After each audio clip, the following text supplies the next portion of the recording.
know what I love? I just love it when Stream Deck has been broken for literally 3 weeks and they haven't fucking fixed it. Good job, Elgato. You pieces of shit.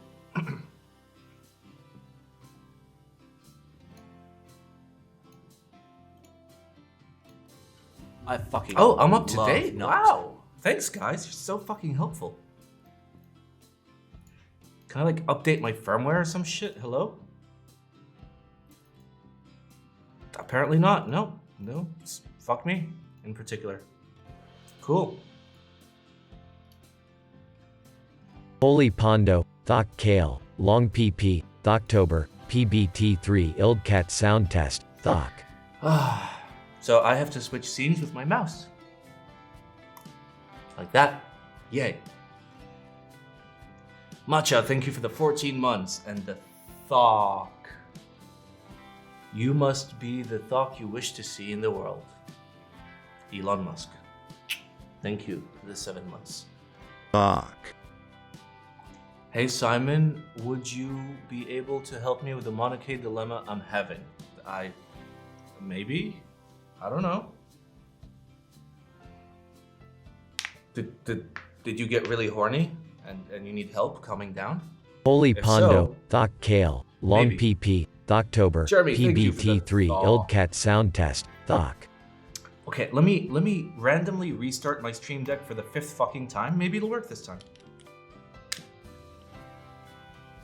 Thocc. Nope, it doesn't. None of the fucking buttons work. Imagine buying a fucking $300 piece of equipment that just stops working one day.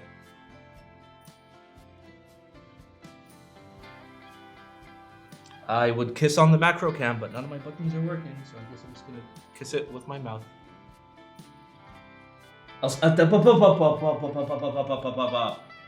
Fuck no. Wow, that was close. She was about to do something really naughty. Mwah.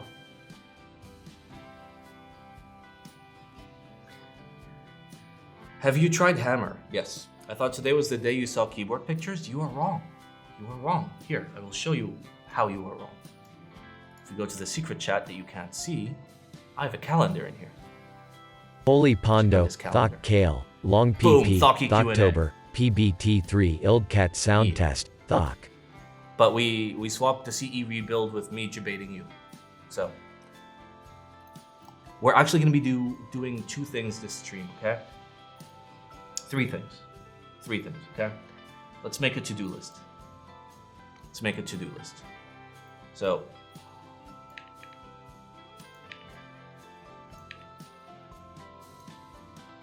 all right, to do. Get drank. Make Thocc sweater. Answer every legit keyboard question. And then get a brief outline for secret D&D campaign. There we go. That's the plan. There's the plan. There's the plan. Gempot, thank you for the 29 months. God damn. That's so many months. That's like more than 28, but less than 30.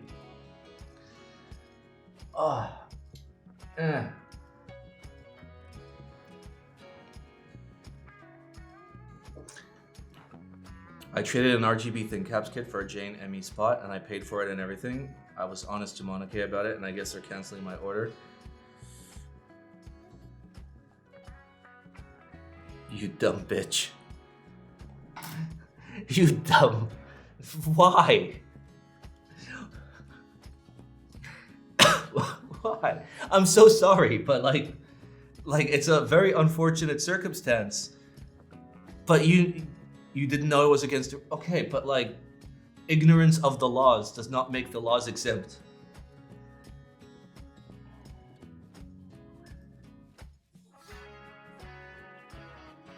Try reasoning with somebody at Mono K and just be like, hey, listen, it wasn't flipped. I bought it for cost, all right?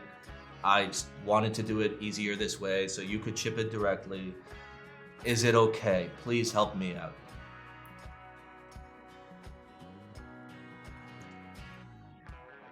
Yeah, selling group buy spots is pretty much always against the rules. Like, if people join my group buy and sell their spots, insta fucking cancel.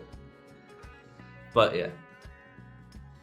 Okay, so to answer your question about the D&D campaign, to those of you that care and know anything about Dungeons and Dragons, I have never played D&D in my life. Okay. Oh, Paul. Also, you're not allowed to watch the second part of this stream. So what I want to do is create a super basic one-shot campaign live on stream, and then I'm going to run it with Paul and Kate in person in November. So Paul, at some point I'm going to tell you to fuck off, which you're probably going to do long before I tell you to fuck off.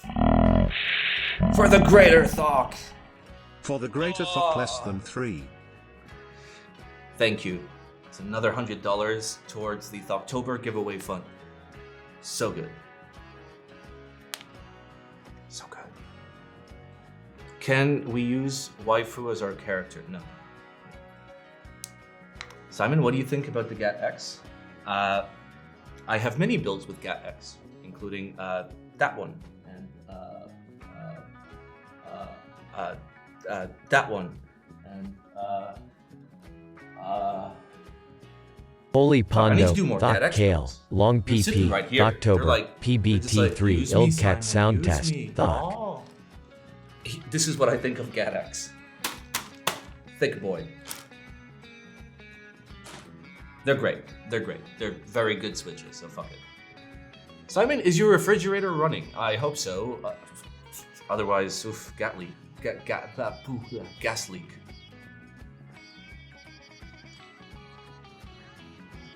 What was the model of my phone again? I have two phones, one of which I forgot in the other room. I have an iPhone 13 mini and a Zen phone, an Asus Zen phone. This is the older one. This is a new one. But it's a very small, compact flagship, which is great. Okay, wait, there's so many chat in the chat. Oh my god, you guys are so good at chat, and I'm so bad at read. Also, the boost train thing is like fucking huge. Parents caught me playing D&D as a kid. It was deemed demonic and permabanned. How is it demonic? There's like Christianity in it, bro. I bought 10 GAT-X today to try them out. Should have bought more than 10. Am I painting your own character? I love how you think there's gonna be minis involved. Dude, I'm just gonna make a fucking campaign, get some dice, and like, be like, let's fucking figure out D&D. But yes, I did get miniatures. I will not be painting them, my hands are too fucked. What is the difference between round 1 and round 2? It's just a recolor. It's just a recolor. And I thought the recolor was really fucking stupid. I was like, oh, who cares about colors? It's just a color. And then I got it in person for this, for the Augur build for Jeff, which by the way, Paul, you have to fucking come get this. And they're beige. And I was like, you know what? These are pretty cool. But yeah, it's literally just the color. Get the one you can buy for less money. Simon, I just want to say thank you. After watching your Finding Happiness in Keyboard hobby, it has changed how I view this hobby ever since. Currently working on my Tofu 60 acrylic. Any tips or past lessons learned on Tofu? Tofu is a nice stepping stone. It's not the stepping stone that I would go with. Hold on to your tofu and seek something better, and keep that tofu in your back pocket until like you get a good friend who's like kind of curious about getting into the hobby. Then you fucking pull. I was gonna say pull your dick out. You pull your tofu out, and you're like, here you go, bud, to get you started. Like that is the purpose of a tofu in my head. It's a here you go, bud, to get you started board. Like it's not fantastic, it's not amazing, but it'll fucking get you going. And by the way, like I'm not saying go buy something super expensive. Like this is $80. And it's fucking great. It's plastic, but it's fucking great. Like you don't have to go too wild. Simon, on a scale of 7 to 314.15, what is my favorite letter of the alphabet? Oh, you were about to fucking dox my password, weren't you? My favorite letter of the alphabet is 1. We are boosting Pog. You're gonna lose. Thank you for the 6 months Prime sub. Simon, is it smart to buy 10 packs of Switches first before committing to buying a whole pack? So I am okay with people like buying 10 switches if you're gonna buy like 10 switches of like 5, 10 different kinds, you know? But if you're just buying 10 to try, buy one or borrow one from a friend. Just ask in Discord, be like, hey, does somebody have a GAT-X? They can put it in an envelope and put stamps on it and send it to me. Because the actual difference of trying 1 versus 10 is nothing. The real difference is trying 1 versus a full build, because in a full build, you notice the consistency, you notice more things, whereas with 10, you're never gonna really notice it because you're not typing on a real keyboard. Simon, since this is Q&A, can you explain filming to me so I finally get it? We film because the top and the bottom do not fit goodly together, and there's wibble wobble, and it flies out of the atmosphere and hits the moon. You put the films in there so it acts as a surface that allows the switch to close firmly. Because if your switch doesn't close firmly, it leads to a wobbly stem, and it leads to a high-pitched stem return sound, and in general, they just sound like ass. One of my girlfriend's employees does D&D campaigns at her work once a month, and we go. My girlfriend even bought her own dice on Amazon. Yeah, I may have bought a lot of dice. I may have jumped into this. I have yet to play D&D, and I'm just like, I'm gonna make my own campaign. I'm gonna run it for the first game ever with people that have never played before, and I'm buying all this shit. Let's fucking go. Can I use you as my vouch in my email to Monica? Nope. I mean, you can. It's not gonna fucking do anything. You can send him the clip of my response saying, you dumb bitch. Simon, can I have a Gatoron pet? You know what? Sure. Gift it or sell it, the tofu, always give away. Always give away. Always fucking give away. Remember, like, the hobby is what we make of it. And, you know, the hobby can go one of two ways. It can go the ways of, like, I don't know, like amateur rocketry, or like, you know, RC plane / cars, where, you know, people help each other out. People are friends, we all have fun, we all meet up. Or it could go the way of, like, you know, hype beast sneakers, which is, I guess, a hobby where people will fucking murder their grandmother for like a new pair of the, I don't know what the fuck, off-whites. Fuck that. Fuck that. Let's be the wholesome hobby. So like, always, if you have the capability, give away. Like, if you don't have money, that's fine. Like, hold on to it, you know. But if you have the means to just give away a board, fucking give it away. Give it to somebody that needs it. Give it to somebody that'll enjoy it. Give it to somebody that will, like, it'll awaken them to what the hobby is all about. All right, give me a second before I answer more questions. I need some whiskey because I'm a little sick. Oh, we're fucking making good progress on this whiskey. Ah! I wish my fucking stream deck worked. Listen, if we're gonna do Q&As more often, which I actually fucking like doing Q&As, because we just talk about random shit and I end up leaking a bunch of stuff and everybody gets horny. I need to make like an overlay where like I can be like, this is the question I am currently answering. I mean, I do read it, but fuck it. It's like the way the drug dealers give the first hit free. Well, not necessarily free, but they'll give you the good shit for the first hit. Is flex and bounce always the enemy of high-pitched, loud sound of switches? Is flex and bounce always the enemy of high-pitched, loud sound of switches? Not necessarily.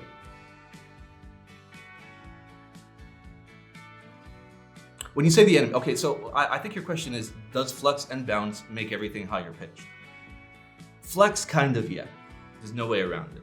Because you're dealing with a thin surface, therefore it's gonna resonate at a higher frequency than a bigger surface, right? It's like hitting a big bell that goes dong and a little bell that goes ding. But in terms of bounce, no, because the nice thing about bounce is you can have a thick motherfucking plate and just make it bouncy as fuck. So bounce allows you to, you know, retain the sound of your switches without them getting too high pitched, I guess. How are GAT-X stock? They're fantastic. GAT-X are so good stock that if you put 205G0 and you're not a fucking god at lubing, I'm not even like up to that tier, you will make them worse. That's how smooth they are. Like you have to lube them with like a little bit of oil.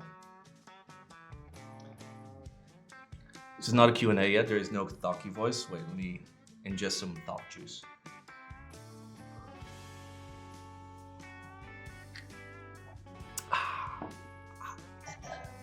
In terms of what lube, I would go with a nice oil, like 104, 106, 107.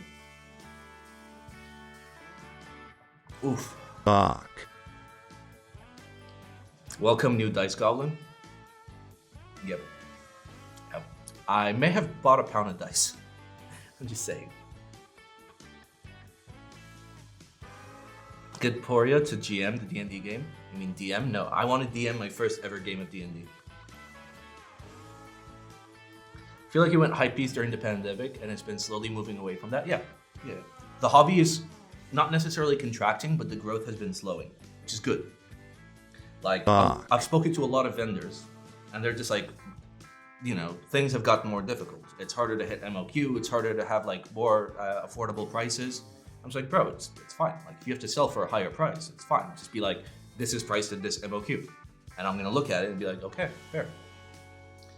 But it's a good thing because the people that are leaving, not all of them, but a large portion of them were, you know, fucking hype chasers. And I am okay with, you know, a certain small bit of the hobby being that, but I would prefer it if the people making the super hype boards were like veterans, you know, not fucking newcomers coming out of nowhere with no fucking knowledge. You know what I think is a fucking sick hype board? The Wombat. The fucking 200% with 28 knobs and takes like 3 key sets to fill it and comes in brass where it's 30 fucking kilos. That's a fucking statement. Fuck your fucking cyberboard bullshit where it's like a $50 actual kit being sold at $750. Get me good hype. I'm down. I'm fucking down. Like, you come in and you're like, this is gonna be a $10,000 keyboard. Like, fine, do it. With custom Topra starting to become more common, what plate materials do you think would work well with it? Plastic. Topra will always sound better in plastic. Generally, you know, thicker sounding plastic. So thick PP, thick palm, potentially thick PC if it's like a softer PC, stuff like that. Also PE. Do you think it's worth to build Alps on custom boards or better to have them on pre-builds? It's all preference. There is no replacement for the sound and feel that you will get out of a nice blue Alps board or a nice brown Alps board in its original case. If somehow you can get a 5140 or, you know, a data writer to work on a modern PC, which good fucking luck. On the other side, I mean, I've done a couple Alps custom builds, and I'm gonna do one more. Like my Jane 2, my Jane. All right, well my Jane's missing. Don't worry about it. My Jane 2, my blue one, was originally meant to be a blue Alps build, and I just couldn't get the switches or the caps. But now I have the caps. After fucking 4 years, there you go. I got caps. Now I just need to find switches that aren't marked up to hell. So, preference. All right, let's see. Read the top Wall Street bets post. My fucking Holy stream deck Pondo, isn't working. Thocc Kale, Long PP, Thocktober, PBT3 Ildcat Sound Test, Thocc. If you value your financial stability, do not look at dispel dice. Oh, I know there's like hella cool dice, but like, I'm okay, dude. I'm okay. Like, I bought a buttload of dice just so I could share. That's it. You guys gotta remember, it's Simon. I'm all about that sharing. I hope SXM Designs gives up with the hobby soon, relentlessly running half-assed keycap crew buys. It's a problem that solves itself. You know, this is a problem that solves itself. And like, even whatchamacallit, fuck, what's the name of the company that the one that did the cyberboard and the other mouse and the stupid normie shit. They have a brand name. Forget what their brand name is. Angry Meow. Yes, Angry Meow. So even Angry Meow is something that solves itself. You know, it's a low mid-tier product at best being sold for a high price, and a lot of idiots are gonna spend that money and get burnt. And maybe some of them will learn a lesson, so it's fine. At least it means less people are trying to buy the nice boards that I want. Let them buy their trash. I don't give a fuck. There need to be more hobbyists in this hobby and not people looking to make this a full-time job.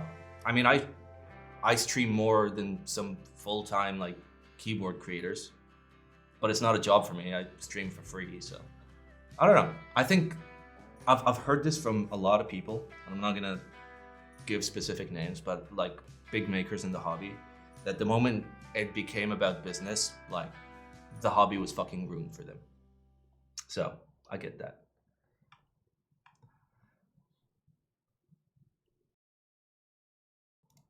Oh, it took forever to find that mute button. All right, let's see. Lenovo bought Angry Meow, by the way. I know. What do I think about the new GMK texture? There's a new GMK texture?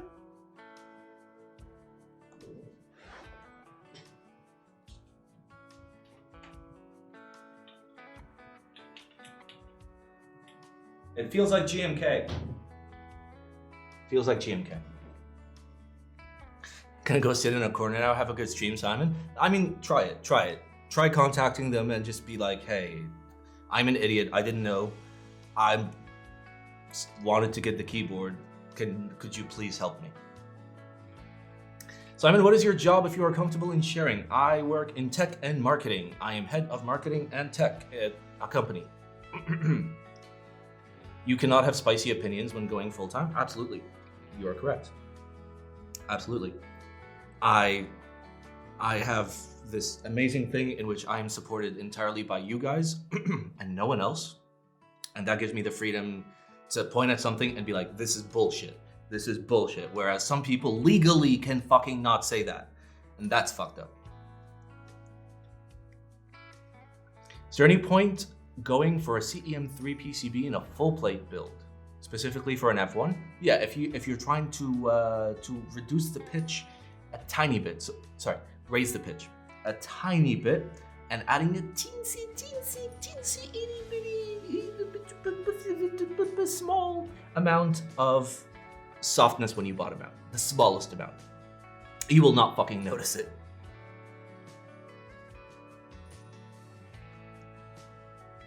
What do long stem poles do to the sound of the switch? It kind of depends, but you know, the general idea is instead of coming down on the rail, right, you come down on the PP. So the PP the PP smacks the hole instead of the rails smacking the switch. Sometimes it sounds deeper, sometimes it sounds a little bit higher pitched. To me, I don't like the feeling. I love travel. I don't like switches that have minimal travel. I like my full 4 millimeters or 3.9 of travel, personally. Have I watched Cyberpunk Edge Runners? I've not. All right, let's check out this Wall Street Bets post. Oh yeah, love content. Well, it was nice knowing you all.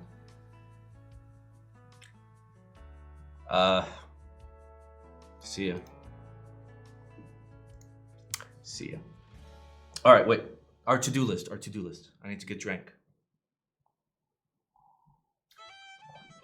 As I get drank, let's set up the whatchamacallit?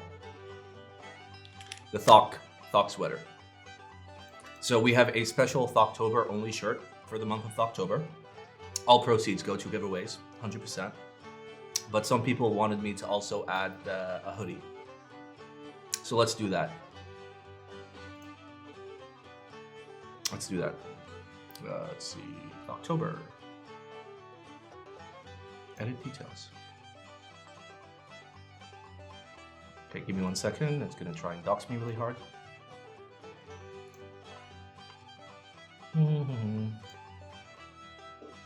All right, let's go. So we've put a $5 markup. I know this says $6.29, but it's literally fucking lying. I assure you. All right, so we want to add more designs.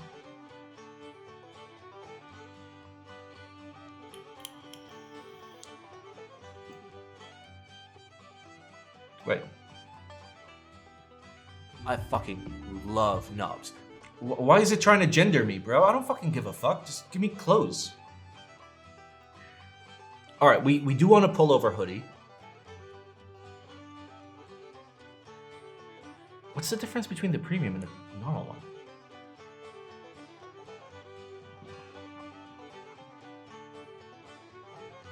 Champagne Stevie, thank you for the 7 months. Do we do classic or do we do premium?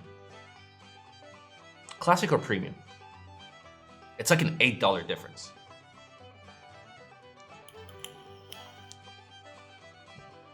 Oh, you like this one, don't you? You little slut. It's not gonna work. It's not gonna work. No, it's not gonna work. Because of the way that it comes together.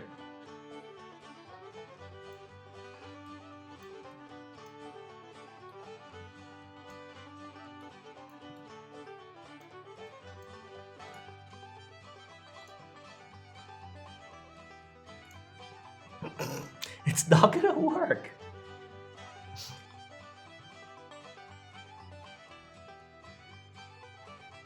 No, I'm not gonna put this out. The October merch has been good, okay? All right, we're doing the classic. Fuck a premium, okay?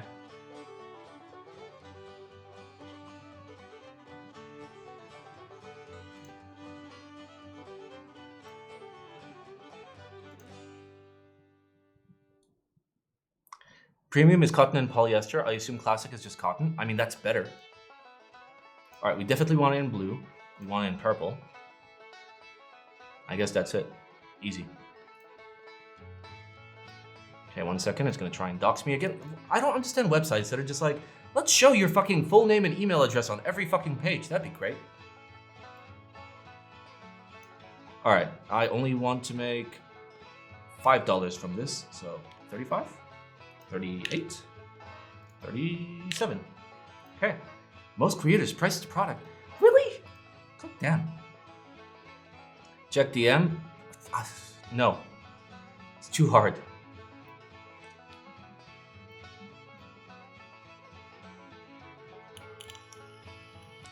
Nope. The October designs are finalized. Okay, let's go here. 40. Okay, I know that when it says $6, that means $5. Okay, we're good. We're good. We're good.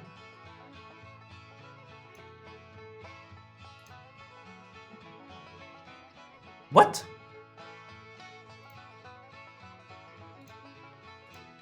It says print quality great.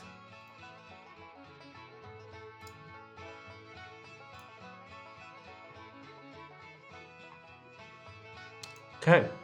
Oh, cool. I literally can't go back. I can't leave the fucking page. What? Yep, okay.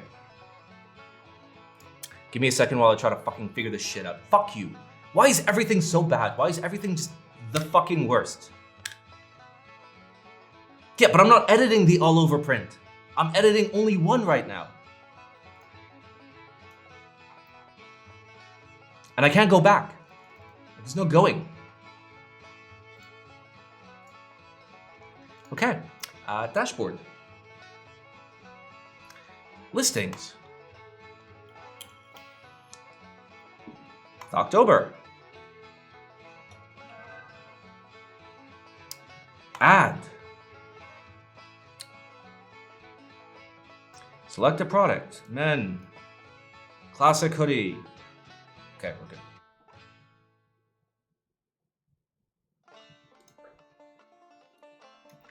All right, we want it in that. We want it in purple. We're good. And we want it at, what was it, $37 and 39 euros. Okay. Oh, look, now it fucking worked magically. All right, let's move this off screen because it's gonna dox me because it's stupid. Save.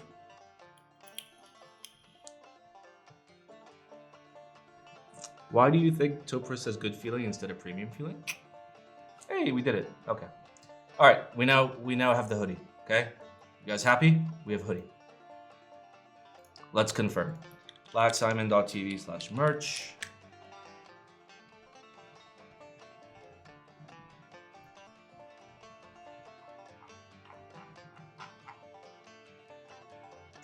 There it is.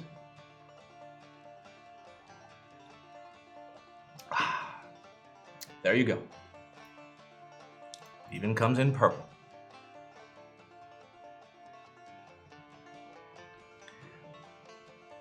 EU still no purple? Even for this? America. America. Bro, I kind of want to get one of these just to like have a dress. Does the store support printing on the back? On some designs, but like not this one. That's a good question. It's a good fucking question. Okay, edit.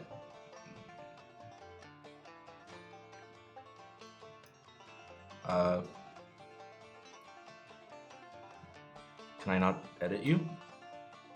Edit or add designs?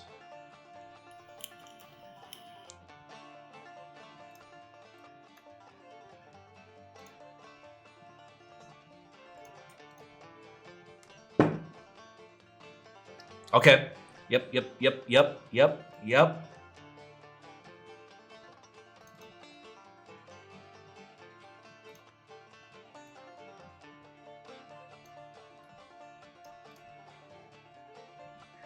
Okay, and then the front. Ooh, what do we put? The same design? No.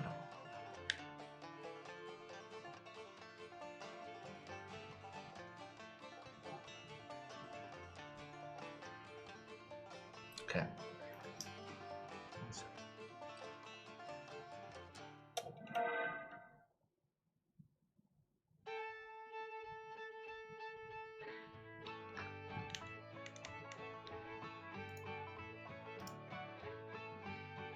This might be way too small to use, by the way.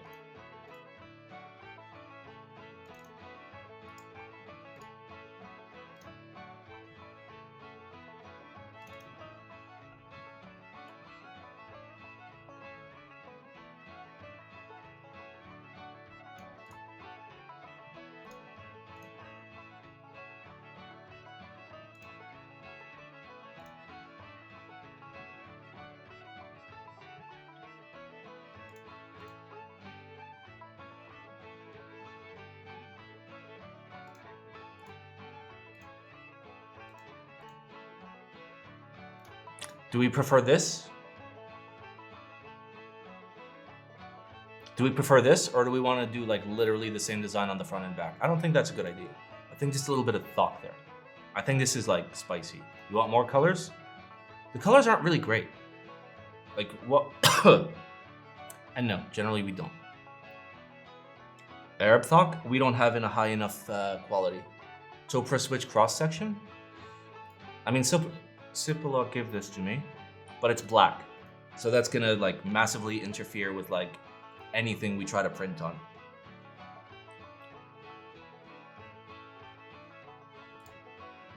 I think this is it. I think this is the play. Haha, you see? It changed.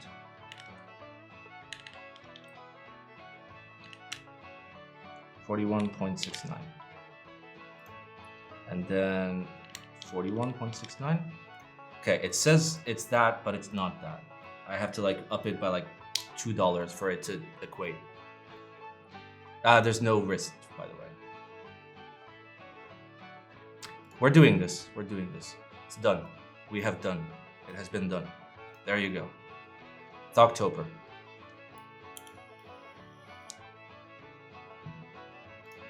Okay, let's check it on the other browser. Okay, wait. It hasn't updated yet. Quick, buy them. Buy them. Oh, I didn't save edits.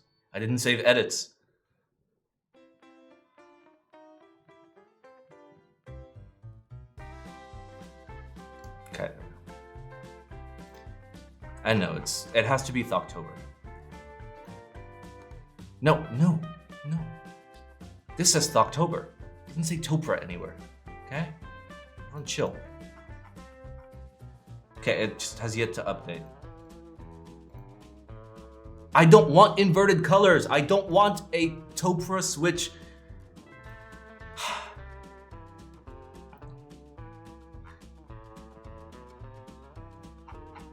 They're Thocktober shirts for Thocktober. Refresh your CDN. Thank you.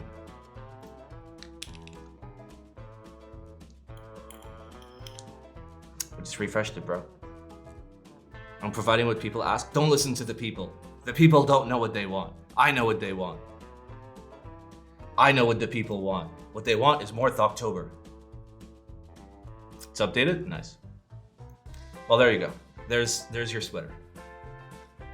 Like it has to be Thocktober related. Maybe we can do like a long-term one that's outside of Thocktober with Tober shit. Press Control F5. I already did Shift Control R, which does the same thing. All right. I still have yet to accomplish the first on my to-do list. Is Thocoween a thing? Thockoweebis? Oh no, I didn't bring water to drink. I bought a No Thocc No Life hoodie, but after washing it a few times, all the letters disappeared. Can I get a refund? I will fix it. Bring it to me. I'll write it.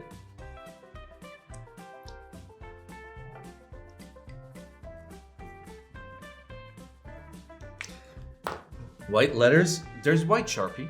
I can use white Sharpie. Shit, I need to look into if that was like the premium or the standard. Because multiple people have told me, okay, we actually need to find out. Give me a second. Let me actually look at like analytics.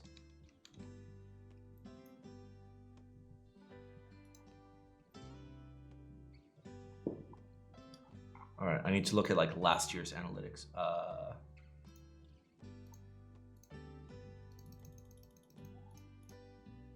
Okay, October. Okay, and date November. Got it. Okay, so let's see. Last year they were premium hoodies. Yeah, premium pullover hoodie. So this year we're doing the non-premium, so maybe that's better. Maybe that's better. Who fucking knows? Wow, the profit margins on like last year's sales were bad. Like 64 cents on average. Oof. All right. How is the non-premium better than premium? Welcome to marketing, my dude. Welcome to marketing. I hope you have a lovely, lovely stay. Oh. All right. We need to change our category into just chatting. Just chatting. Just chatting. We're just chatting. Okay. Nice. All right. When did I move to marketing, Stan? Like when did I start working in marketing? Like 8-9 years ago? Before that, I was in tech. Before that, I was in sales. Holy Pondo, Thocc Kale, Long PP, Thocktober, PBT3, Ildcat Sound Test, Can we use Notepad++? Yeah, I can. Fuck yeah.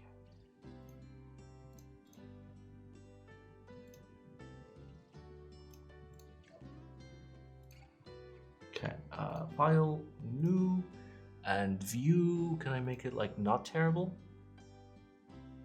Hello? Tools? Settings? Preferences? Style? Got it.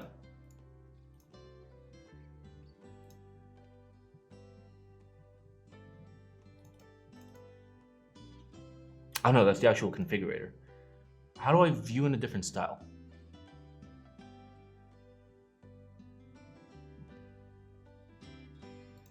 Preferences? Editing?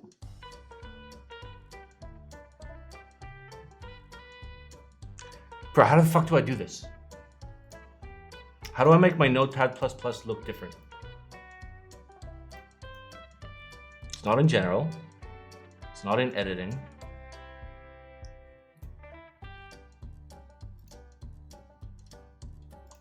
Preferences? That's the first thing I fucking checked.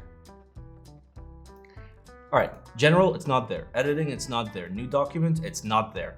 Default directory, irrelevant. File association, language, highlighting, print, backup, auto completion, multi-distance, delimiter, cloud search engine, miscellaneous. Like, none of this is fucking helpful.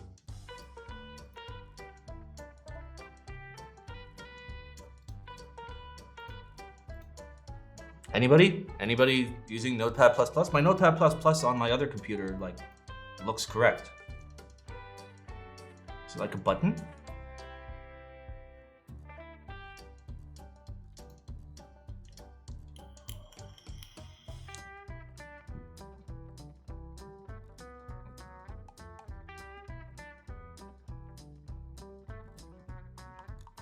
View? What am I trying to do? I am trying to change it so my Notepad++ is not fucking bright white. Like this. Like this. Like this. I want it like not iHurdy. Settings? Really? You don't say. I checked the whole settings. Install configurator just allows me to configure it, not use it. Select theme, I'm retarded. Okay, well, thank you guys. We're gonna do Choco. Okay, first of all, fuck you.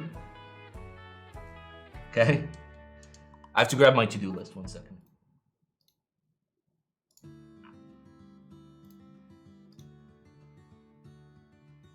Paste.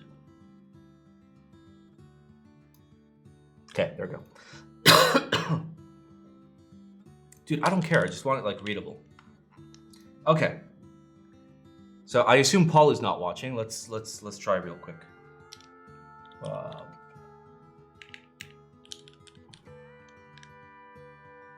that mean he's here or not? I don't think so. Okay, fine. We'll fucking make it something else. Hello Kitty. There.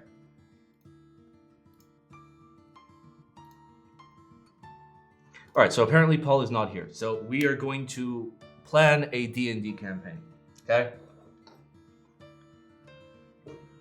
Oof. So first we'll do like basic text, and then like we'll actually like design a dungeon, okay?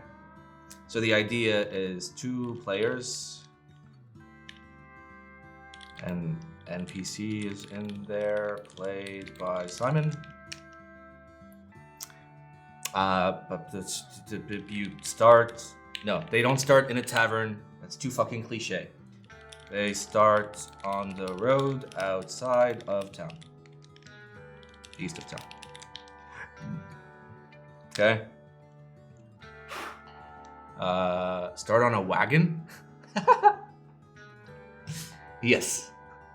Start locked in a jail cell. All right. So,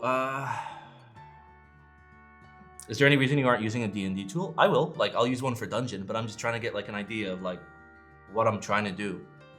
All right. So, oh no, it's not a dark and stormy night. So, sun is going down. Can see in the distance. Smoke out of chimney and shit.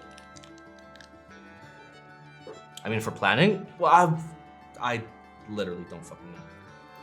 Copy Skyrim opening? No, that's cheating. Also, I'm in the way.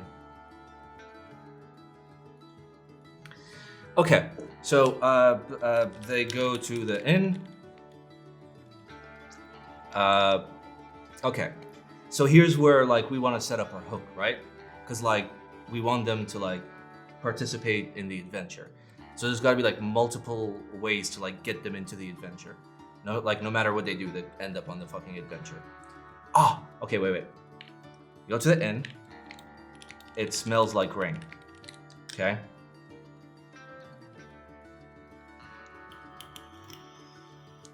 World Anvil.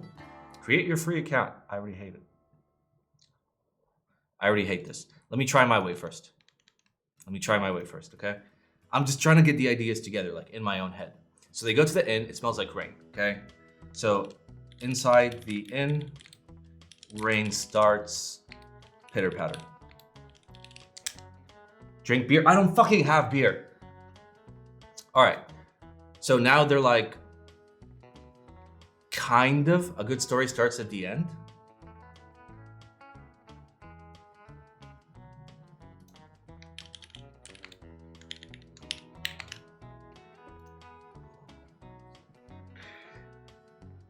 Drink beer in the script?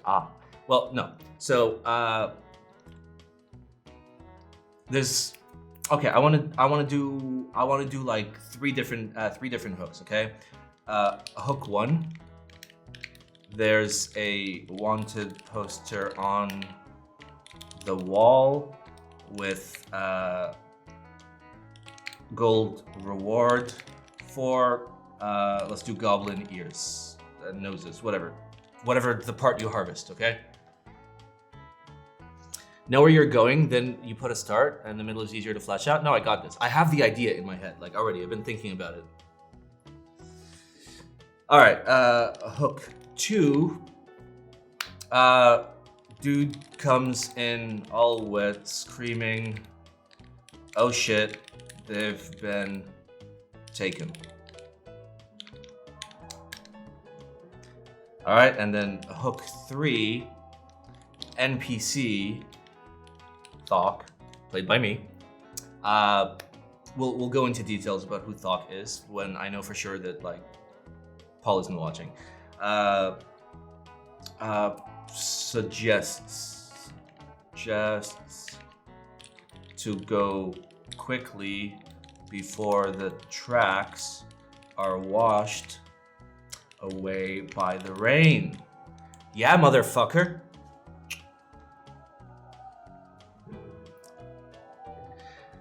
All right, those seem like 3 decent hooks. So like there's time urgency.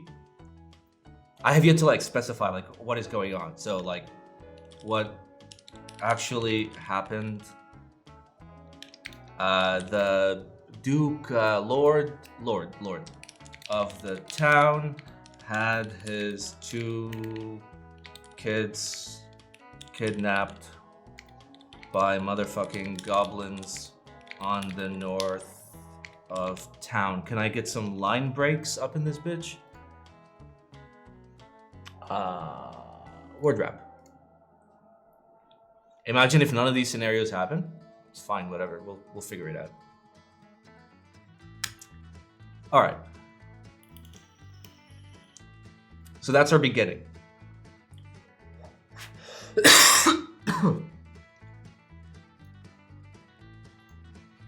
All right, so this is our like intro, right? Then we've got our segue.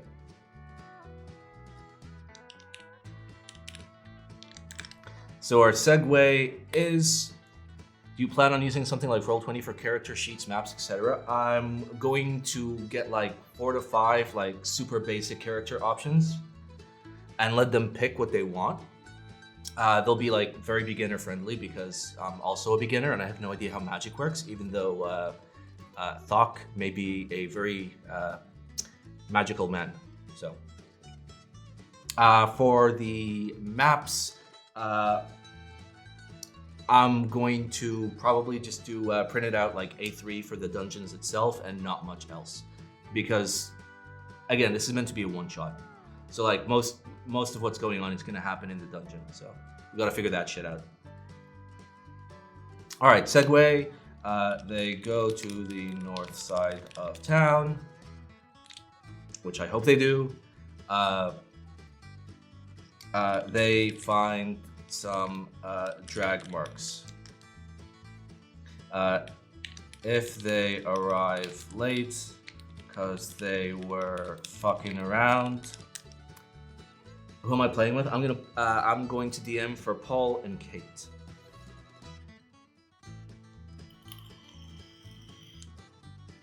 All right, so if they arrive late, then like the tracks will be washed away. So there needs to be like another indication. Aha. Enter Goblin Messenger with on his way to deliver the ransom note. Right? So they can fight him and like take his note, or they can like scare him and he'll drop the note. or they can talk to him and he'll just be like, I'm a pussy and I have no weapons, so here's the note. That works, right? Also, like, if you guys have like actual good ideas, I'm willing to listen. But like, I've got pretty much everything figured out up until the point where they get into the dungeon. So we can kind of speed run that and like tweak it. All right, so this is a segue. They have to travel north. Where do they know they have to travel north? Thocc probably says some shit about the goblins being like more than a day north.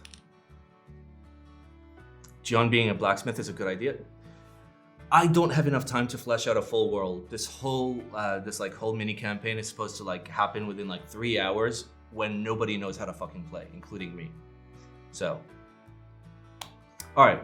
So Thocc probably says some shit about the goblins being more than a day north. Okay, so party goes north, following the tracks or whatever. About 8 hours in, they are sleepy and need to rest or continue forward at great cost. They're gonna rest. There's nothing that's gonna go wrong when they rest. They're just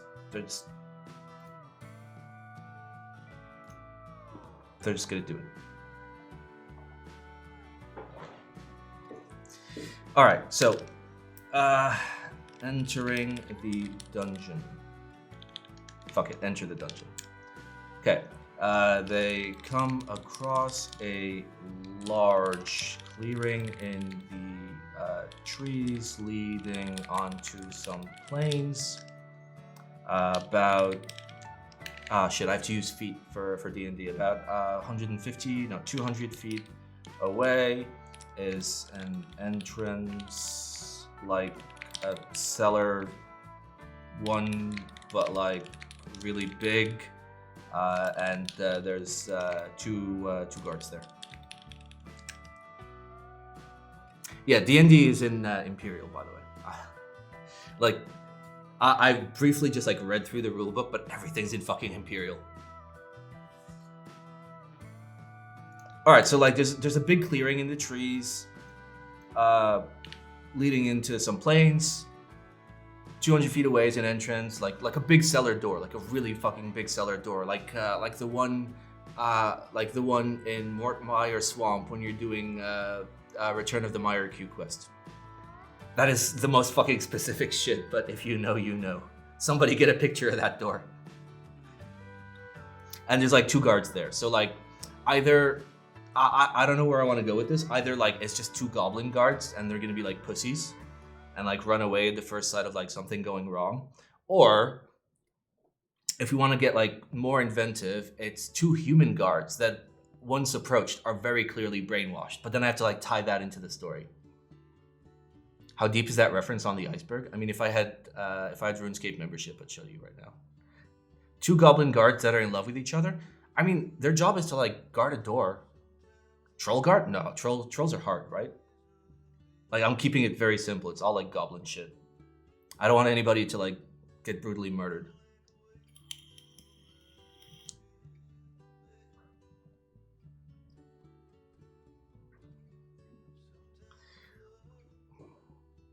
They don't do much guarding is what I mean. Yeah, that's kind of what I want to do, okay?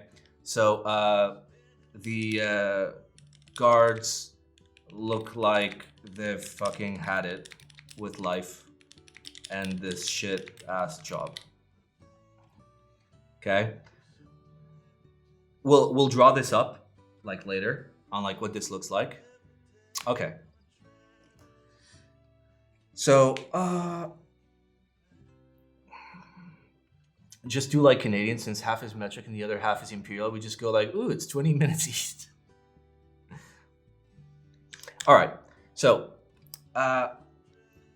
around the plains, there is a roaming pack of like 3 goblins that are on patrol. If someone has very high IQ, passive perception, they see trodden upon grass in a large circle around the door. All right, and then the general idea that I want to do is like, if they just like run up to the entrance and like beat the shit out of the goblins, then like this goblin patrol is like gonna come and just like stab them in the ass while they're not expecting it. However, if they take the time to actually be smart and be like, okay, what do I see around me before I run into the big fucking hole in the ground? I can be like, oh, you know, you see some tracks, and then you see some tracks. Depending on like how good, how vigilant you are, the tracks that you see could be like, it's just tracks going around, or it very clearly looks like 3 goblins are on patrol, and you know they come around once every 20 minutes. In which case, it's smarter to wait the 20 minutes, fight them first, then go. Is high IQ likely if you're not using magic? Well, when I say high IQ, it's high passive perception. Add some perception checks. Yeah, so what I want to do is add a silent perception check as the patrol is coming around. So like I'd roll for my players instead of just being like roll perception out of nowhere, and then they're gonna be like, what the fuck happened? So I could do a silent perception check, and if they beat whatever the goblins roll, then they see the goblins like coming around before the goblins see them. And so they have surprise, right? So silent perception check at some point if they take a while to investigate. Okay, if they wait 10 in-game minutes. We're gonna do 10 in-game minutes. So silent perception check at some point if they wait 10 in-game minutes to see if goblin patrol or the player characters see each other first. I think that's the play. So insert goblin patrol fight, maybe. Come back to this otherwise. And then insert guard goblins fight, and they run away if they survive to warn the rest of the... is it a camp if they're like underground?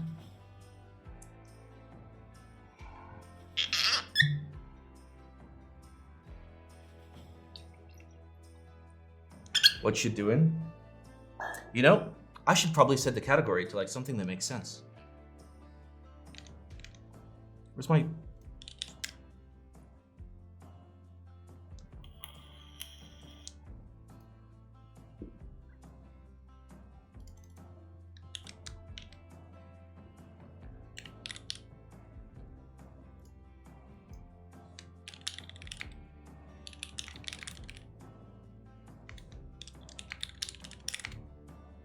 So good at words. Okay. Said the title to Paul, go away. Yeah, Paul's just not allowed. To warn the rest of the camp.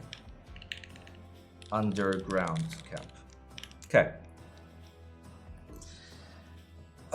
All right. Okay, this is outside the dungeon. Goblin Gang. Yes, the OG Goblin Gang. Hopefully they are somewhat armed on their encounter with goblins. Yeah, they'll have like swords and weapons and shit. Like whatever character sheets will have, like, they'll be able to easily win the first few fights and then like kind of struggle with like fights down the line. The goblins have a secret fight club? Yes. Goblin gang member? Okay, AC of 14 is like low to mid tier, right? 10 hit points. This is good. I like this. Nimble Escape. The goblin can take the disengage or hide action as a bonus action on each of its turns. That's good. That's good. So they can like hit before running like pussies. That's good. Okay. Ooh, and they have a light crossbow. Okay, I like this. I like this. So,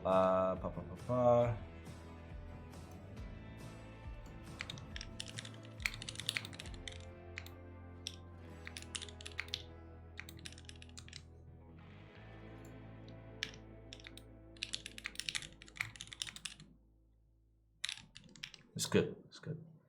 How about a secret boss? When they fail to kill the goblins, a goblin leader would pop out. Oh no, don't worry. There's so much more in the dungeon.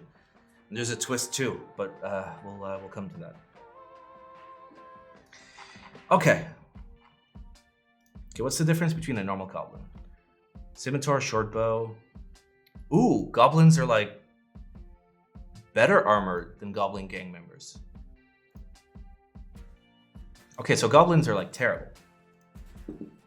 Okay. How's the goblin boss? I'm not loving it. I'm not loving this. So like I did a little bit of reading. A CR rating of 1 is like good enough for, what is it, like a few level 1s? Maybe. All right, let's figure it out. Okay, Dungeon. Dungeon goes here. We're gonna plan it. Like with another tool, okay? So, general gist. There's, it's an old abandoned. Yes, it will be streamed. When? In November. It'll be streamed IRL. It's an old abandoned. It's like a big cellar. It's crypt. It's a big abandoned crypt. Goblins are all up in there, kidnapping hoes and whatnot. Okay.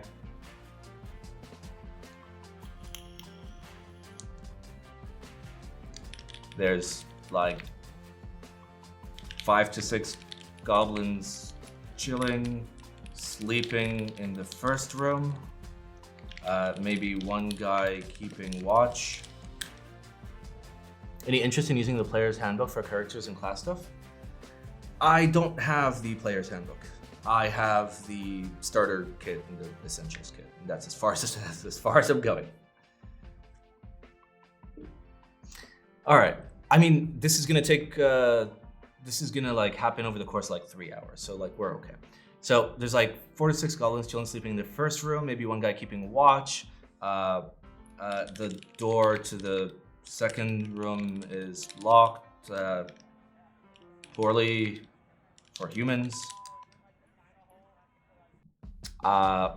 Maybe there's a trap and it pricks you in the balls. Okay. If you fail, obviously. Okay. So you've got the 2 guards out front. The 2 guards out front. The idea is either they fail to kill them on the first round of combat and they have to retreat inside. And if they retreat inside, then like these 5 to 6 goblins are not going to be chilling, sleeping. They're going to be like fucking ready to go. So they're not going to be caught off guard. But if they manage to kill the 2 goblin guards, like before they can make a peep, then these guys will literally like be in like beds and like, you know, like one guy playing solitaire by himself or something, or whatever goblins do. We can just pretend they're smart, right? All right. Then how many rooms do I want? I want like 5, 6 rooms, like 5, 6 encounter rooms, basically. So we've got like at the bottom we have like the. All right, we'll have like a treasure room.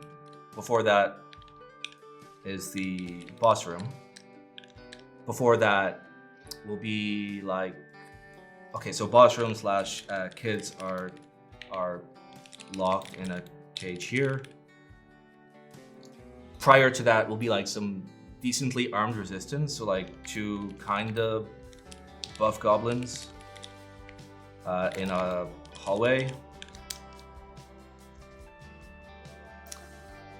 5 rooms to encounter, 2 treasure, 1 trap. I want to do. I'm still not like equipped well enough to like be able to like handle any items that, you know, people might pick up. If like I knew how to play the game and whatnot and could keep track of shit, I'd like, you know, having like an abandoned sword somewhere like before they get into a boss room. But like this is gonna be my first time ever playing D&D, so like I want to keep it kind of simple. So like treasure is like right at the end.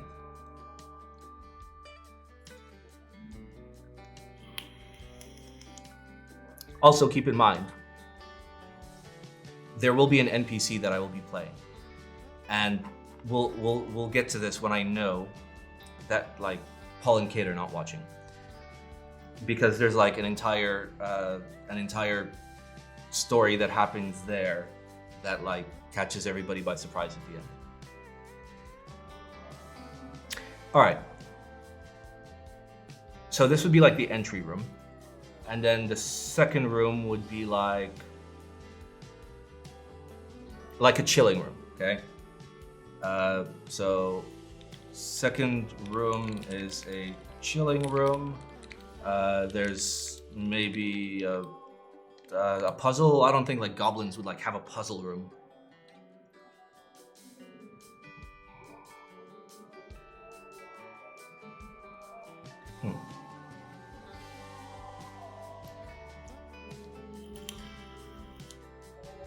All right, let's try and draw this out. Is there like the tool that you sent me? Can I like build a dungeon in here?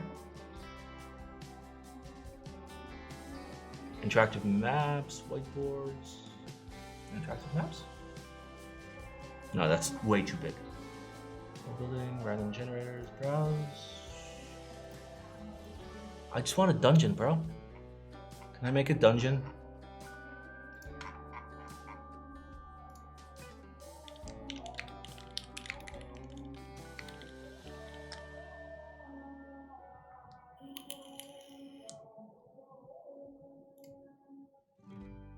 No credit card required. Okay.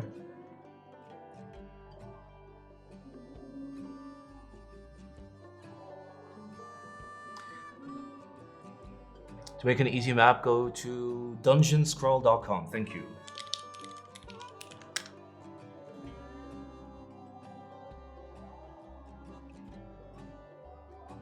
All right, let's scroll. Pog. Run scroller. Downloading malware. All right, let's go. How do I close you? Do I scroll all the way down? Do I just click off? I just click off. All right, so stairs. I guess like there? Is this stairs? What? Ah, these are walls. Okay. All right. So first dungeon room. It's gonna be like that big. All right, and that's got like all the dudes sleeping in it, right? And then second room we consider like a chilling room of some sort. Kind of like something like that. It's like we'll figure out what to put there. How do I like move around? Can I like drag around? Do I use arrows? Do I use WASD?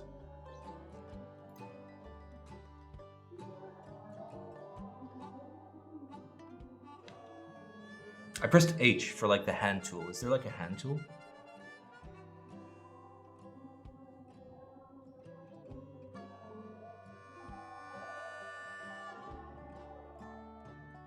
Okay. Also, hold spacebar. Thank you. All right. So first, Holy hello, Pondo, Elk. Thocc Kale, How are you doing? Long PP, Thoctober, Make sure Kate does not see this PBT3, Ildcat Sound Test, She's Thocc. not allowed. All right. So second room is like a chilling room. Yeah, like something in the chilling room that will like entice them to stay there, right? Then from there, I want like like a relatively big engagement room where like they have to be kind of smart. It's like really long and the guys are like in the back and they're like shooting or something. And then we have the final like hallway with like the buff dudes, right? The two buff dudes. And then, and then we've got like a big fucking like the boss is in here room, right? And then that connects to the treasure room, which then goes that goes like up to the surface. All right. So that's the play. So we're gonna do that. Okay, that looks kind of small. Do that. Nice. Second room is kind of like locked, so like it's gonna be like a hallway.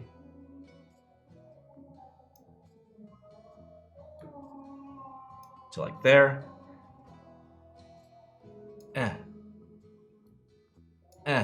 Okay, we got it. Okay. I know. I wanna. How do I move things? If I wanna like, if I fucked up and I wanna move this, can I do that? Edit. Rectangle, path, polygon, regular polygon, wall, door, stairs, mirror. Select. Wait, no, I've made a mistake. I've made a mistake. I don't want to select.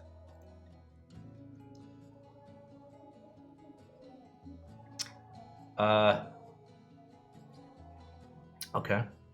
You can erase and redo. Yeah, but that's like so many steps. Can I just tell it like this thing go away? Click drag to define a selection polygon. I've made a mistake. Okay. Okay, I select you. You are being selected. Yes! Yes, yes, yes. Okay. And then like out the back. That's the idea. Out the back. We got it. All right, and then little treasure room. Okay.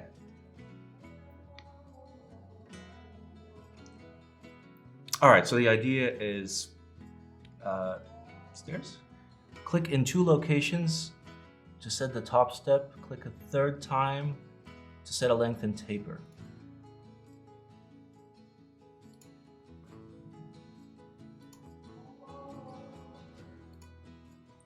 Oh, I did it backwards. Okay. So there. Okay. So they go down from like the big like the big doors, right?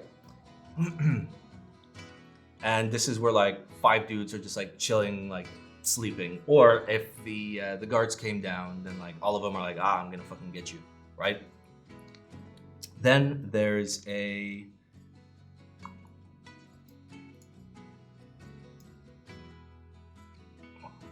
hello? All right. The door to the second room is locked poorly. Maybe there's a trap and it pricks you in the balls if you fail. Yep. I guess door.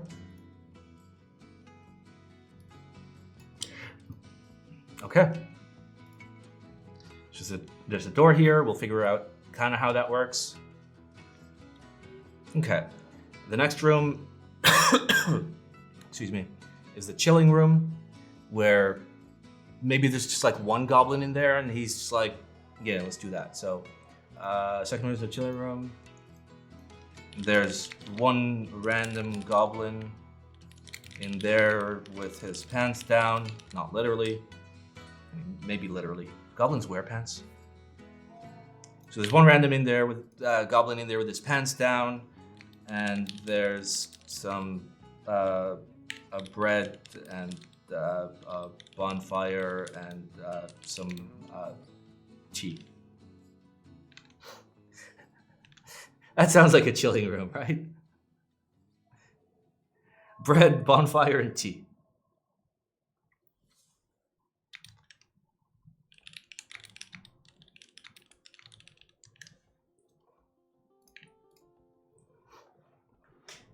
All right. Then they make it past the chilling room. They go into the super, super long room, and like on the far end are like goblin archers, right? They're just they're like on like a high place where like you can't hit them with your sword or some shit. That makes it like more difficult. Maybe we put like 2 in there. I also need to make sure that like both characters can actually like take a ranged engagement. In which case, 2 or 3 goblins here, shooting from very far, little to no cover in the room. Flying goblins, yes. And then they like pelt at them and whatnot, okay? So let's say they beat that, and they come down this hallway. At the end of this hallway are 2 like super buff dudes that are just like guarding the door. Not well, I don't know. Do I want to make them like super hardcore? Then they go into the boss fight kind of like not in a good situation. I think I have to, because like you have to build it up, right? Like they have to survive. Plus, I still have my ace in the hole, which is the NPC. So like no engagement will actually be difficult, unless I want it to be. Don't you need to add doors? They're okay. Okay. Mr. Doorman. There's a door. You happy? There's another door. What? That's a mirror. That's a door. There you go. I mean, realistically, there is no door, but there is definitely a door here. And another door here. We'll figure out what to do. All right. So, 2 buff dudes. They have the fight with the 2 buff dudes. Then there's the boss. Question is, who is the boss? Okay. So you've got. Can I just like shadow grid extra?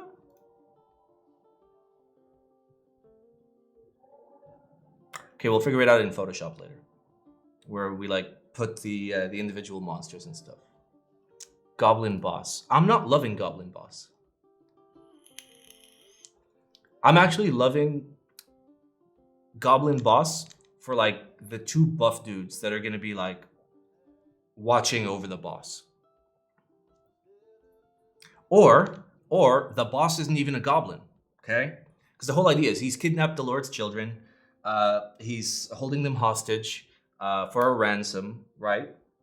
Maybe he's like, you know, made some deal with the goblins where like, you protect me and I'll give you like a share or whatever. So it doesn't necessarily have to be a goblin. It could just be like whatever. Like everyone's under the idea that, oh, the goblins took them, but like who's behind the goblins, right?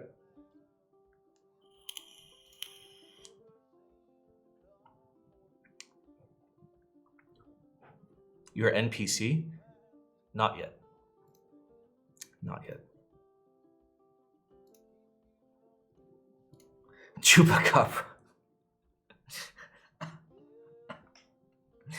Yes, the Chupacabra stole the Lord's children.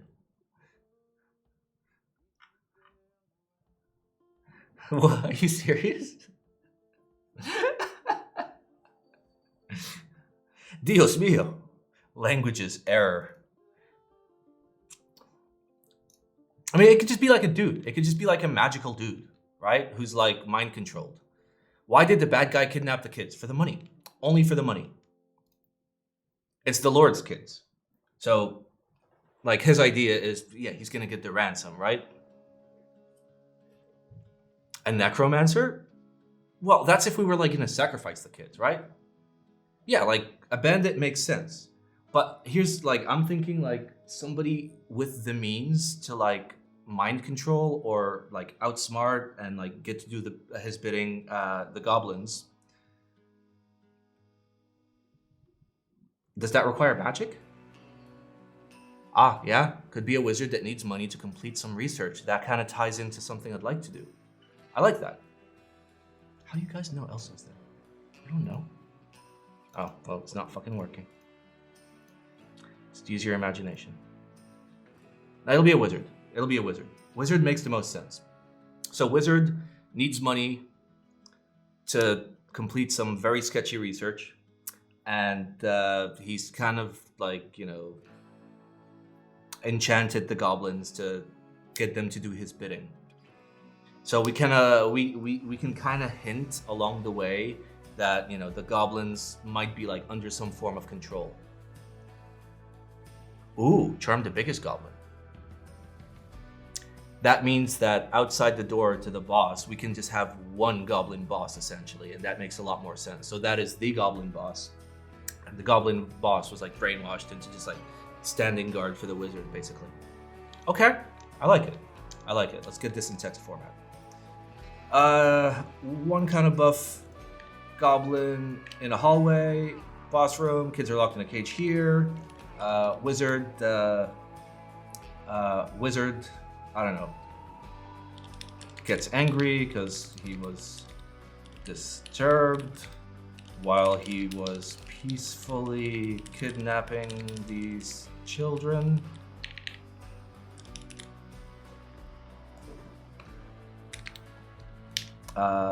Insert lore here. We'll get there. All right. So they kill the wizard. Okay. Let's say they kill the wizard.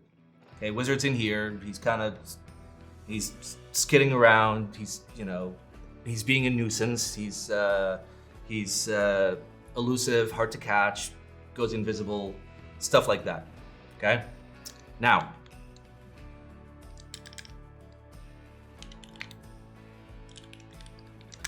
all along, Thocc, who appears to be an old frail man with some magic in his eyes, is a manipulative, sneaky motherfucker, right?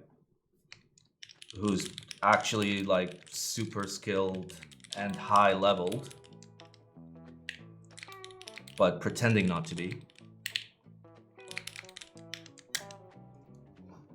So all along, he's kind of like trying to like not use his full power. He's trying to like not make it super obvious. At some point, he accidentally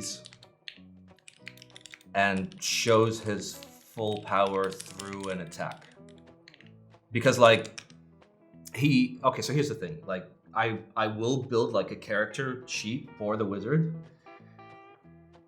and I need to do it in like a somewhat fair way, in which like does it make sense? Like if I am playing a wizard who's trying to like lie about everything, can I roll as the wizard and be like, oh no, I missed, even though I definitely didn't. So like I intentionally like pointed away from like what I'm trying to hit, and I'm just like, oh, I'm so old, I don't know what's going on.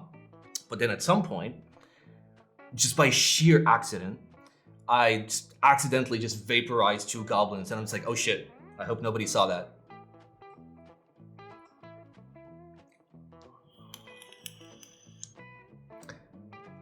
So the gist of why Thocc is like joining for this campaign is all throughout, he knows that there's a wizard that has like enchanted all of these goblins.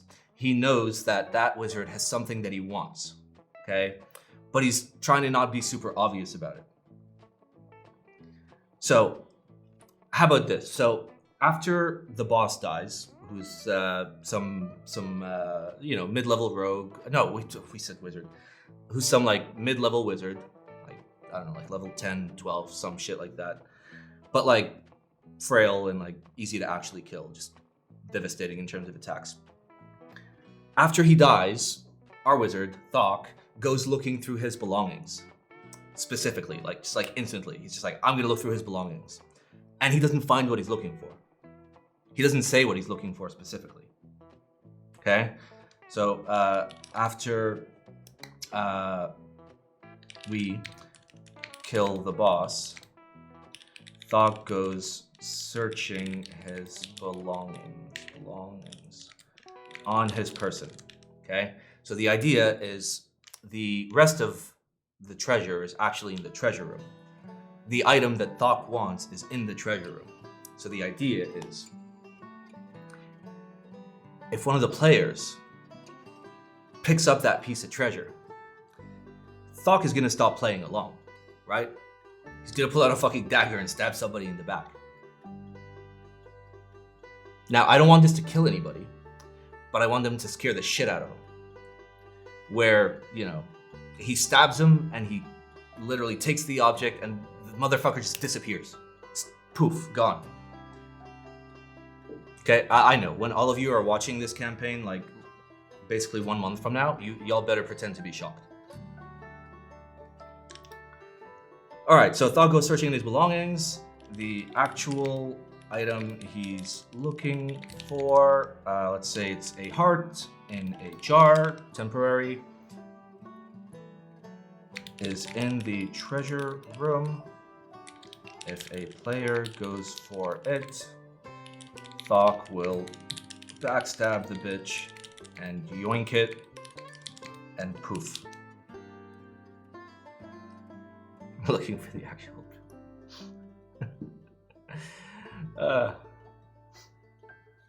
All right, and the general idea is, if the players are like willing to like find out some shit, they can kind of figure this out and may have a chance to kind of get him before the end.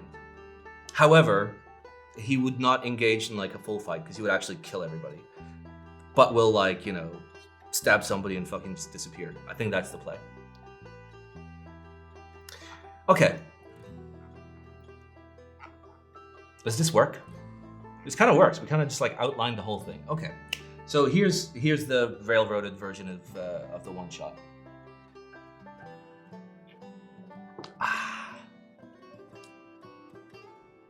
Two players, Paul, Kate, NPCs played by Simon, start on the road outside of town.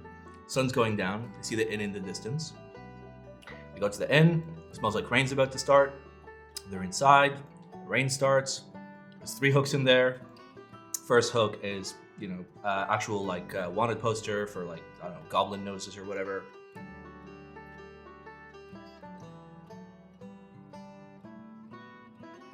Second hook, some dude walks in, like runs in screaming. So it's like, oh my god, they took, you know, the Lord's children. And then Thocc will, you know, drop by. And as Thocc drops by, he convinces them that, hey, we should do this. I owe my life to the Lord. He's, you know, his family has been in this land for as long as my family has been. I owe him my life for some obscure reason. If you would like, I would like to join you. I may have seen a goblin abode or two in the north. Okay, so he's kind of lured them into it, right? So here they can, you know, they can try and perceive what's going on with the dude, that like he is withholding some information or some of that, but just to like make it a little bit obvious. So like as the PCs step out of the, as the player characters step out of the inn, a figure, hooded, dirty, hooded figure begins to say, watch out for ... as soon as, like, as they're leaving. So like, watch out for ... as they leave. And then if they try to enter again, the guy is 100% missing. Just fucking gone. Gone from existence. The guy never, like, existed, basically. Alright, so they go to the north side of town. They find some drag marks. If they arrive too late, then there's a goblin messenger coming in, like, from the north, basically, on his way to deliver the ransom note. So either they fight the goblin, and he's gonna be unarmed, so he's just gonna be like a squire, basically. Just, he's got like the note, and he's holding it, and he's got like a messenger bag. Like, it's super obvious he's a messenger. So they can either kick his ass and take his note, they can scare him and take the note, or they can just talk to him and like he's just gonna fess up. Like, dude's not fucking dying for this, right? Okay, so this is the this is the little bit that like I need some help with. How do they specifically know that the goblins are like that far away? I mean, Thocc can say it because Thocc has lived in that town for a long time. It's just like, yes, I have heard, you know, ramblings of old men of, you know, a couple nights day north. There have been some goblins there at some point or some shit. I'd suggest to add one more hook in case they don't take the bait and bring the plot to the characters. A goblin or a wolf-like creatures goblins ride burst into the inn and fights. Well, keep in mind, this is gonna be like my first ever time playing D&D and their first time ever playing D&D. I think they're gonna take the hook. I don't think they're gonna be like super comfy role playing and be like, let's order some beers, and I'll just be like, here is the menu for the beers. You can't fucking afford it. They could find marks, tracks of goblins, or they could find a goblin patrol that is returning to their burrow from a night of looting and follow them. Also works. Okay, I like that. The basically following them back to their hideout thing. Okay. So,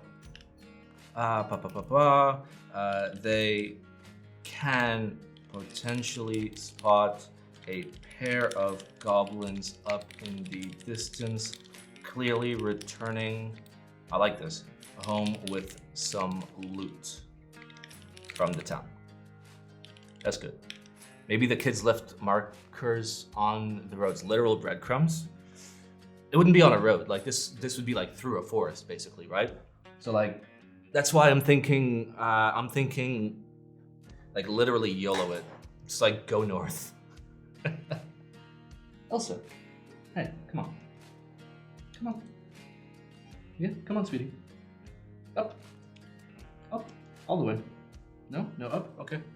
You do you. You want to come? Come on. Come on. You know how cats do the door thing? She's doing the lap thing. You want to come? Up?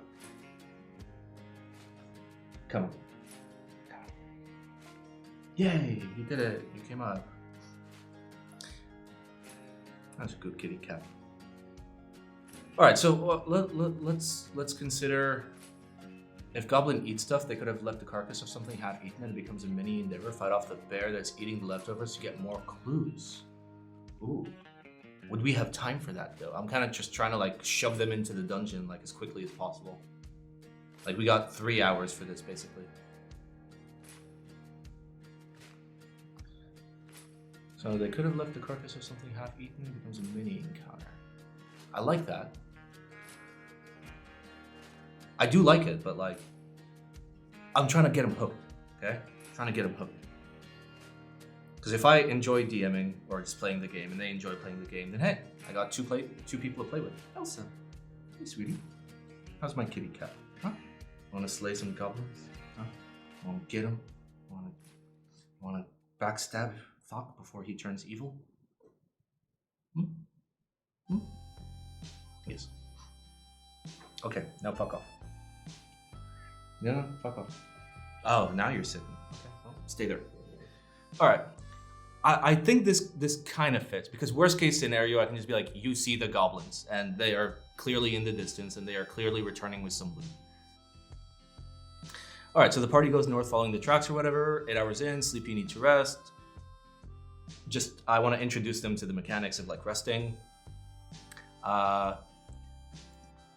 So they stop, they set up shop, they go to sleep, no encounters, just keep it nice and simple. They reach the area outside the dungeon. So there's a large clearing leading onto some plains. About 200 feet away is an entrance, like a big cellar door. I'll figure out a way to explain it. What's the great cost? I don't think they're going... to be comfortable enough to like try. But great cost would be I would read the manual and figure out how exhaustion works. I should figure out how exhaustion works before we start the game. But I could just be like, you're very tired and you have difficulty swinging your sword. Your sword now does half the damage. And then they're gonna be like, oh shit, let's go back and sleep. All right, so they come across a large clearing. It's like a big cellar door, like into like a hill. We have to like draw that as well. And there's like 2 guards there. The guards aren't having it, you know, they're like not paying super good attention. Around the plane, so like around the big cellar door, like far out basically. There's a roaming pack of 3 goblins that are on patrol. And here they'll have an opportunity to like spot the fact that there is a goblin patrol just by like, you know, the tracks that they leave while going around.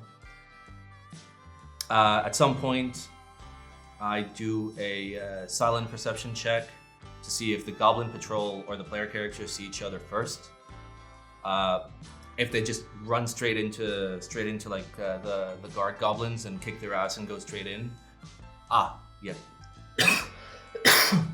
Then the goblin patrol would basically like catch them from the back once they enter. So keep that in mind. So goblin patrol fight, 2 range, 1 melee. Then the guard goblins. So they'd fight 1 round and then run if they can survive. And if they do survive, then they warn the rest of the group. So the next room is aware of the adventurers coming in. So dungeon goes here.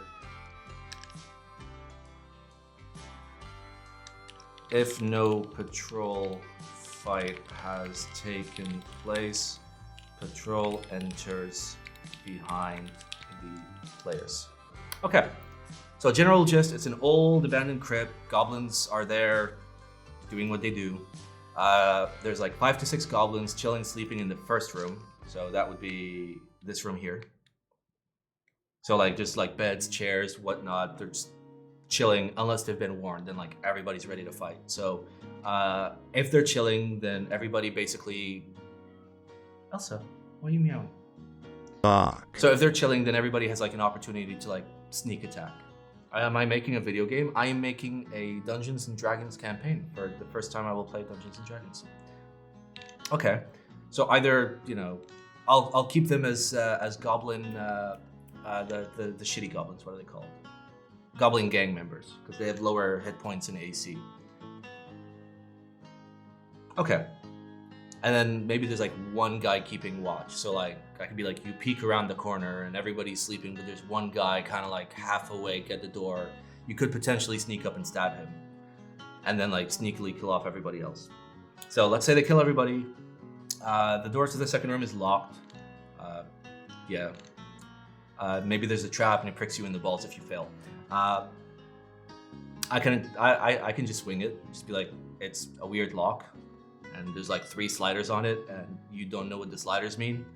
Do you know, if they say, I fiddle with the sliders, I was like, you fiddle with the sliders, and then stick comes out of the floor and pokes you in the balls. You take, you know, 1d4 damage. Or they could be like, I attempt to figure it out in some other way. I'm like, okay, fine. So second room is a chilling room, considering this will be like the first major like encounter they've had. In here will just be 1 dude, literally with his pants down, or figuratively with his pants down, whatever is funnier at the time. And you know, there's a small little like stove, fire, some tea. Give them something to interact with in the room, just in case it begins to drag. A big jar of alcohol they could make blow up. Yeah. That's definitely something I do want to consider. I kind of want to like export this so I can just like use it somewhere else, like in Photoshop. File, download, export. Pixels per cell, 70. No, we're gonna do like 200. All right, PDF. Can I not have PDF? Screen download, layers download, transparent down. Yeah, that's what I want.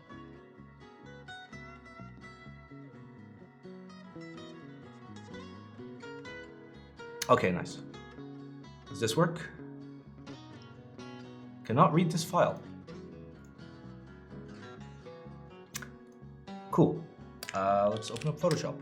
I love how I just typed Photoshop and Paint came up. My computer knows me too well. I was like, ah, Microsoft taint.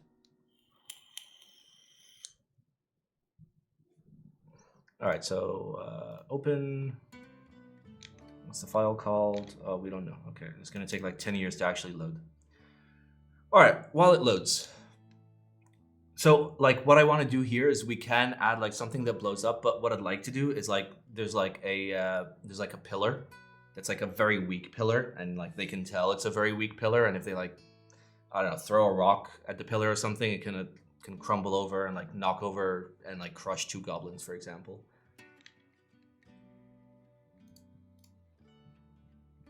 Hello? You want to go any slower?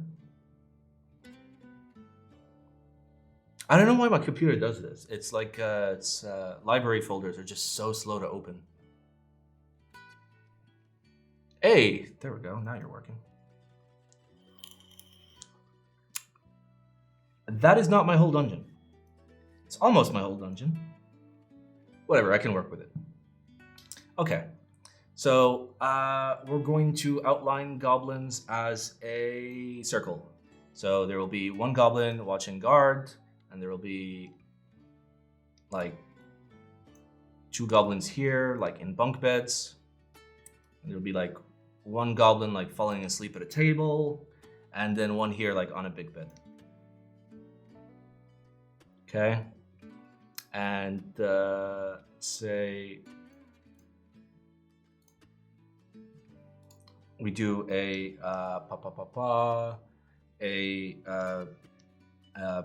crumbling pillar, which will be square. Hello? All right, so we got our crumbling pillar right there, and let's connect it with a line. Okay. So that's a crumbling pillar. If they hit that, smacks them down. Depending on how the fight is going, it could smack down 1, 2, or 3, basically. And they just like get insta-crushed or something.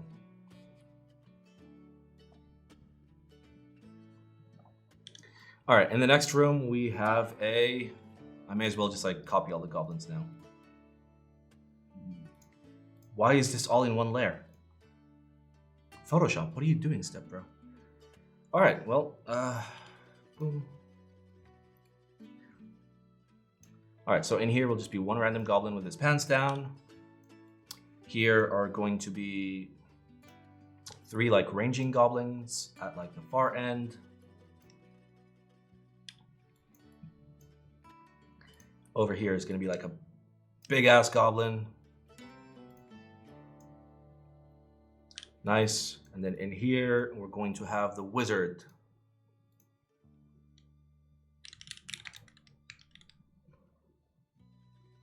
It's going to be a triangle, because of course.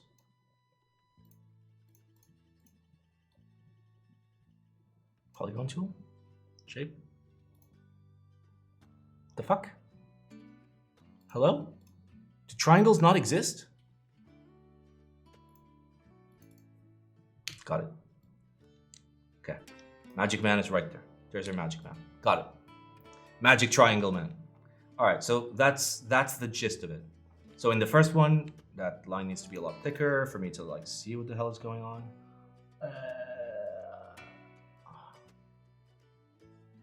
Fuck it, too much effort. Okay. In here's a goblin with his pants down.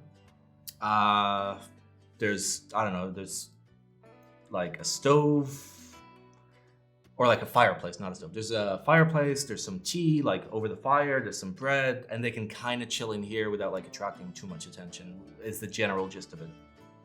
Then in the next one, there are, let's grab a good color.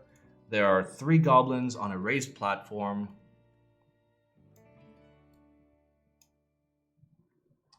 There are 3 goblins on a raised platform that are just shooting arrows across this room.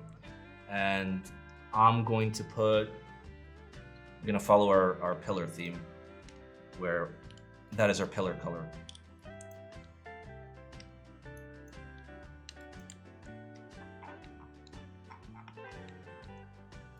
Where we can have one pillar like real close, one pillar like real far. Something like that, basically. So the general idea is they would use the pillars for cover, not to like run up to them, because if they were going to run up to them, I have to do it in such a way that like these like goblin archers like see them the second they come in and just fucking start firing.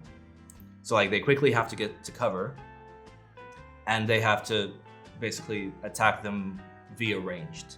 I can throw in a short wall like over here or something. So we'll do short wall. So they can like duck behind it. I think that offers you like more protection. Okay. So they deal with these three guys. I make it like very, very clear that return to the chest high walls. I make it very clear that like there's a big fuck off dude in here, so like you should probably be a little careful. But the idea is he's very big. He's so big that like he can't be flanked. You have to basically take him head on, and he's going to be a goblin boss. So like he's killable. Like AC of 17, hit points of 21. He's definitely killable, considering we'll have Thocc, right? Magic Man, we have yet to figure out the. Okay, let's actually write what the things are.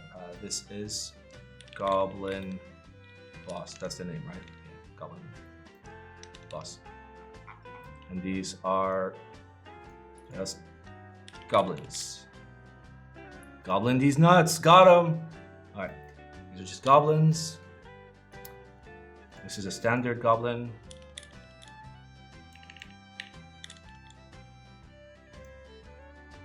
And then for these 5, these will be Goblin Gang GG. Goblin Gang GG, because they have less armor and less hit points, so like it's easier to take them when there's 5 of them. If I see they're doing really well, then they'll be standard goblins, basically. All right. I mean, we got a dungeon. We got like a basic outline of what happens.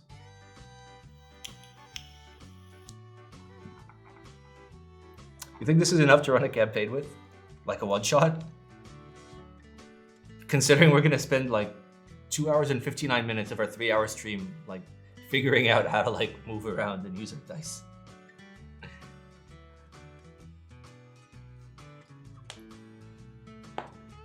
Like if we're running it and I notice like we're nowhere near the end, I'm just gonna skip this room entirely and just be like, Goblin Boss, let's go.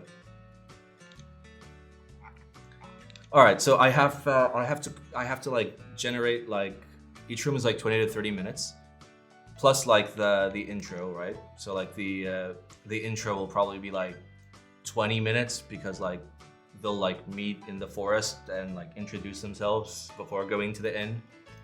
So maybe like 30 minutes. Segue will probably be like 20. Outside the... Yeah. Like the... Getting outside there. Am I an NPC? I will be the dungeon master, but I will also be playing an NPC. Named Thocc. Suddenly the archers realize they're stupid and shoot each other. Woo. Okay, this is enough. We just have to figure out like I want to give like 4 character choices. I want to do like 4 character choices. When are we playing? We're gonna play in November, exactly 1 month from today.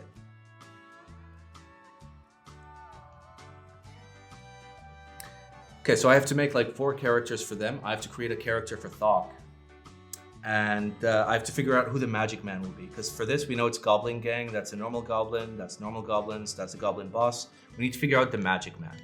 So like, is there like a wizard man? Is there like a wizard man? That we can like base... Amalia Castellanter. Oh my god.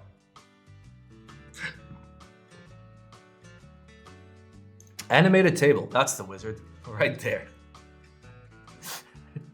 You walk in and find the kidnapper. It's an animated table. It looks angry. Okay, apprentice wizard. That's the only one. Oh, there's more. Okay, I have to like use the search box. Wizard. Search.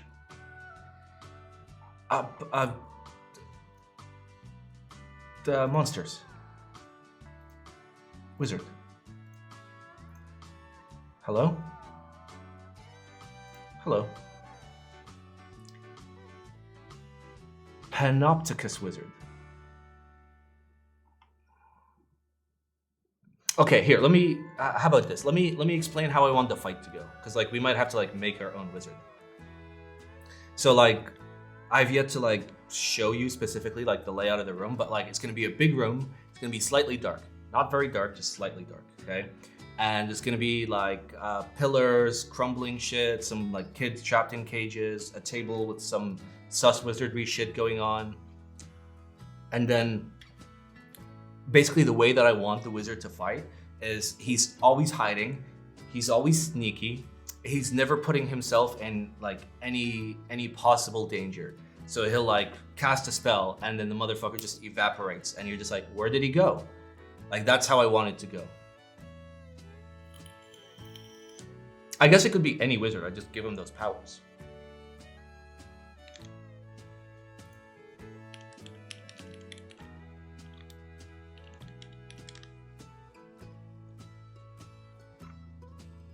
Oh my god, there's so many things. Is that it? Illusionist?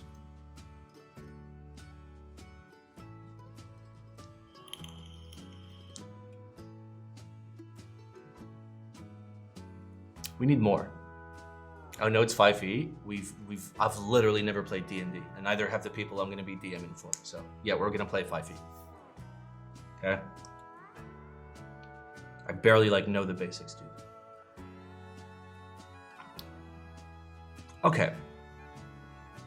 As a bonus action, the illusionist projects an illusion that makes the illusionist appear to be standing in place a few inches from its actual location. A few inches?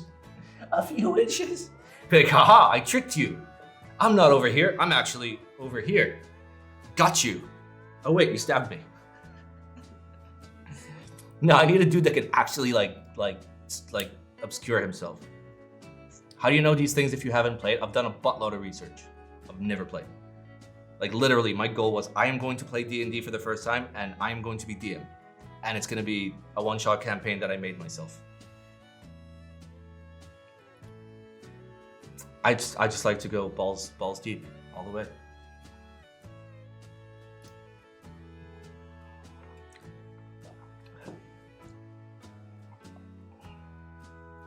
All right. What is a one-shot campaign? It's like everyone sits down and you do the whole like story in like 3 hours. This kind of works. I'm late, is this 5e? This is 5e.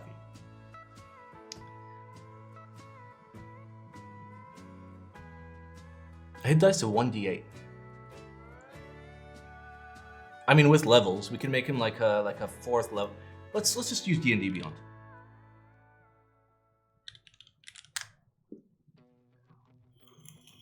I can make him like a player, basically. Okay, 1 second. Let's not dox my life. Hello. Sign in. Sign in with Twitch. Kinda sus.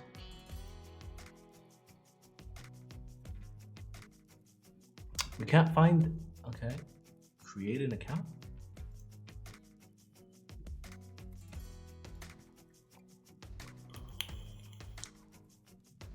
Okay, where am I? There we are. Insert your username. Simone Big Weeb.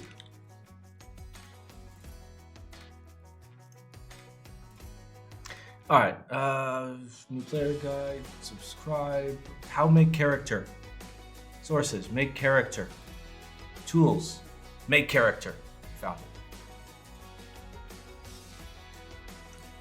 Quick build? No, standard.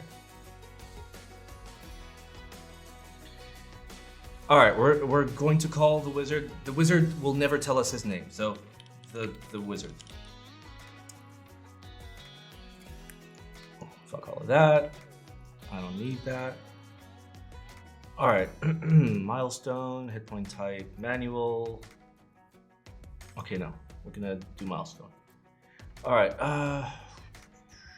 no encumbrance.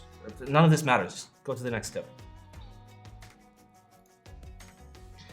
All right, do we do wizard or warlock? Which one can attack a lot with? It doesn't matter. It's not a real player, so like wizard, warlock. We're doing warlock. Fuck this. Race. Human. Like, do you have the books at all? I have the starter and the essentials, and I've read through it and like looked at other resources, but that's pretty much it. We're gonna do human. He's just gonna be a human wizard, okay?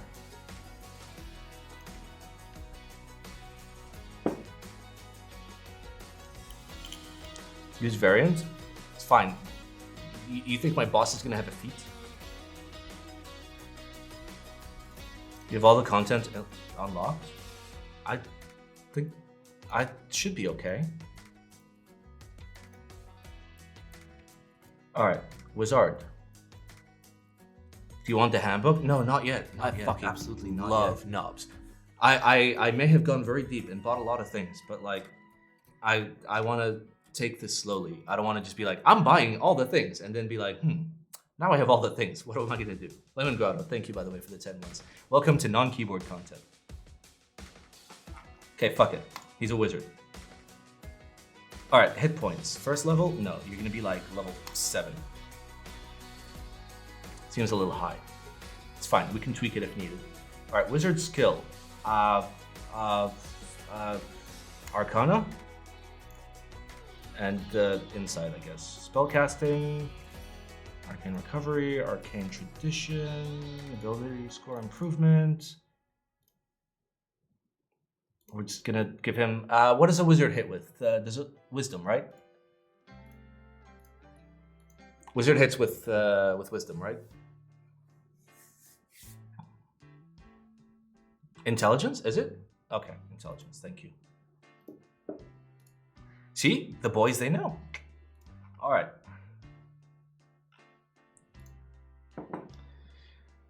All right, so score calculations. Can I roll?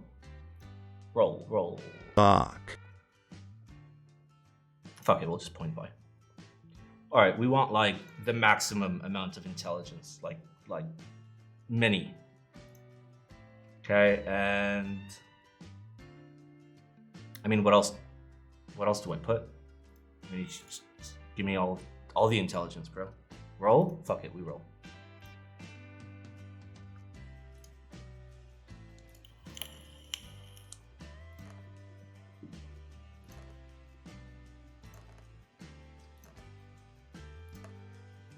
All right, we want our highest in intelligence. We want our second highest in constitution, right? Just in case he has to take a hit, because he'll be like disappearing a lot.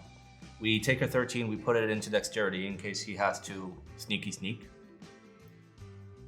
Does wisdom help? I guess charisma will be his weakest. These are above average rolls. Yeah, I'm gonna, like, if I go grab a d20, I'm gonna scare you guys. Okay, so this is all fine, right? This is all fine. Background, don't care. None of this matters. None of this matters. PDF. Oh shit, like, it's... I'm not gonna know what spells. Yeah, I can pick what I want, but like, we have to like give him spells now.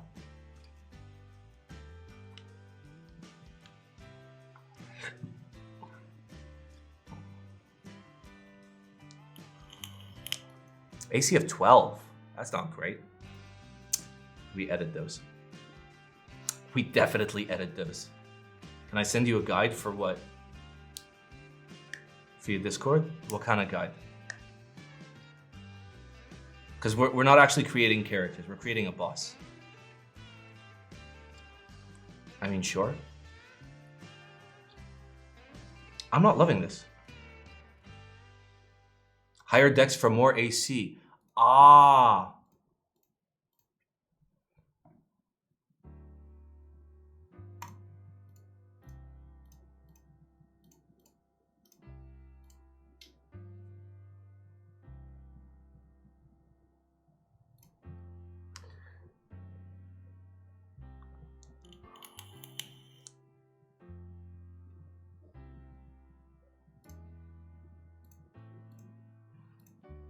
All right, let's check this out. Oh yeah, that dexterity really helped out. I mean, he has 51 hit points, which is like a buttload.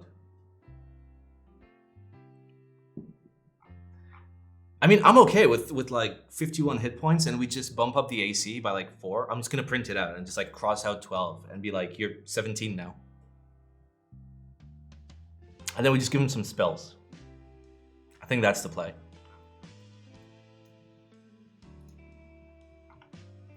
Yeah, we can save this. We can save this. We save these. We save these. All right, so we've got our wizard. We're just gonna give him more AC and give him some abilities. So spells.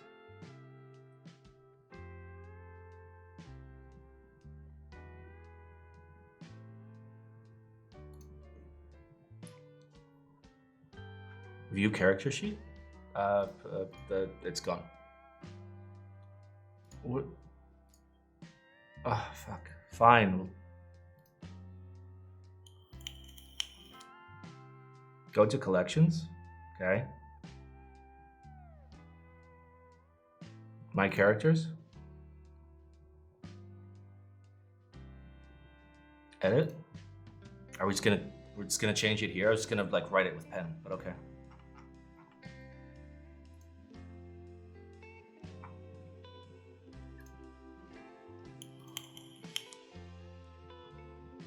Okay, where can I just be like, fuck off, I'm gonna change things. All right. Override score, wisdom, intelligence, charisma, dexterity.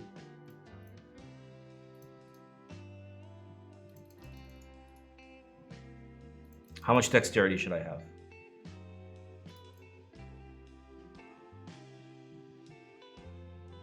Is this too much dex? Oh Jesus, not that much. It's okay.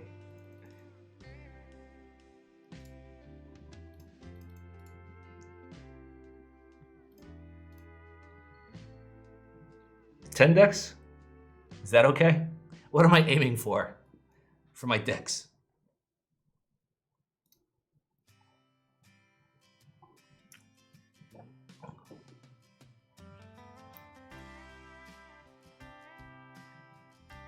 Modifier and overall are different?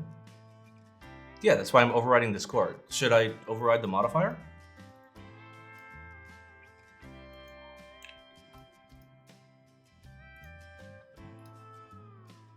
Ah, yeah, I got you. What should I be aiming for modifier?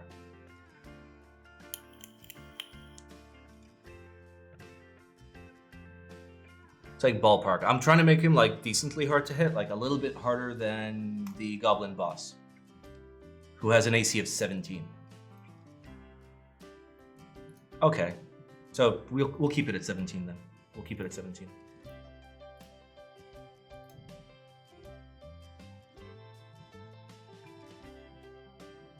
Okay, so 44 hit points, that's lower than before, but that's okay. And an AC of 13, which is not what I want. You are now 17 AC. Problem solved. Okay, so how good is the intelligence? Okay, +7. Oh no, that's saving throws. Whereas like the actual like I hit you. +7. Okay, it is +7. Okay, I think this works. I think this works. And then we just gotta give him some spells, like 2 damaging spells, and then like something else.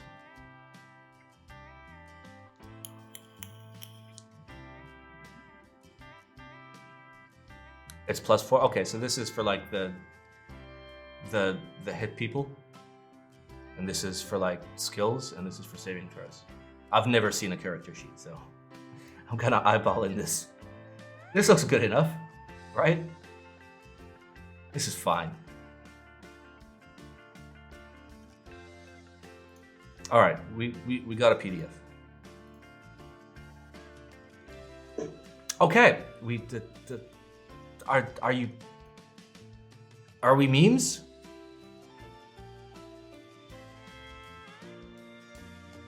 Why is the export something else? It's exporting lies. I mean, I can just print this, but like, question mark?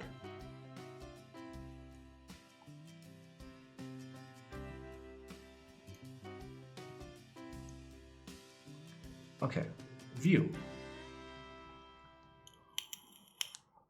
It's all correct. Okay.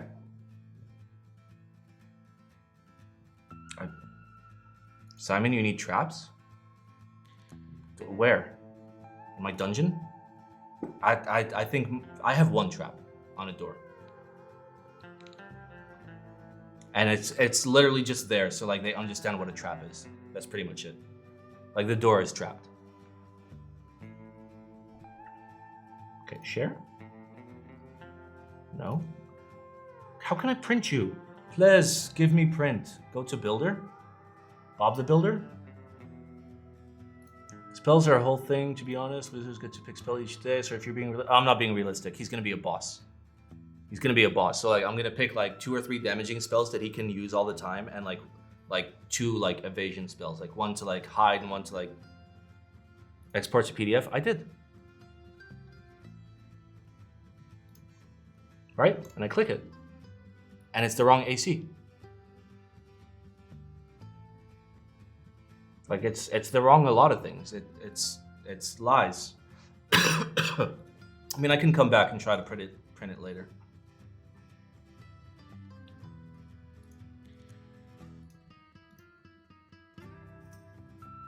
AC seems right. Your dex is 14. Yeah, but like when I go here, we made the AC 17, like on purpose.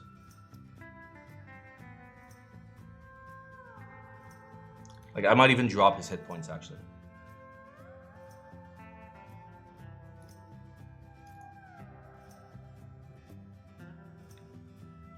Okay, how much damage, realistically, are 2, like, level 1, like, normie people? So, like, it'd be a rogue, a barbarian, and a fighter. Plus, like, 1, like, high-level wizard gonna be able to do per round. Like, I want them to be able to kill him in like 3-4 rounds. Like if they're actually like, you know, connecting. What level are the players? 1.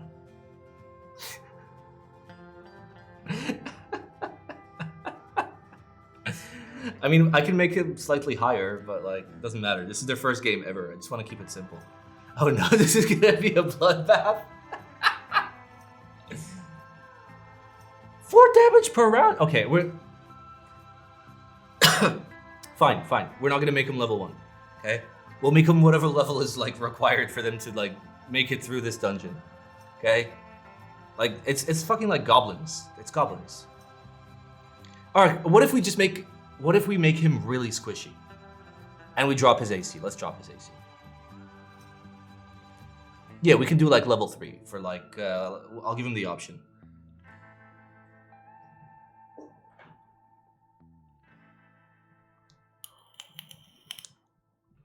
At level 1, an errant crit drowns your players. That is true.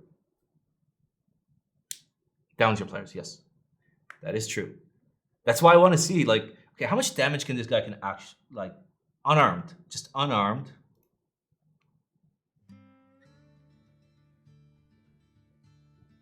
Okay, how do I read this? What damage die do I use for this?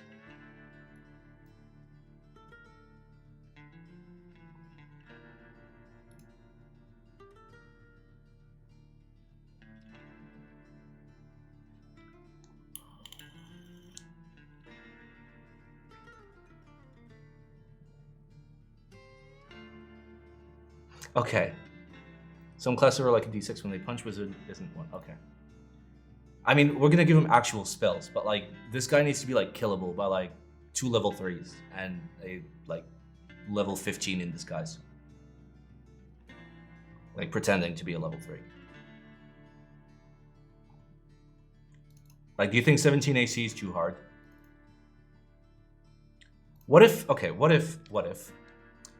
goblin boss is the real boss and the magic man is just there? He's like super squishy, doesn't do a lot of damage, but he's like super skittish, you know? He's super hard to catch. So like, there is challenge, but the challenge isn't the guy is literally gonna fucking murder you instantly.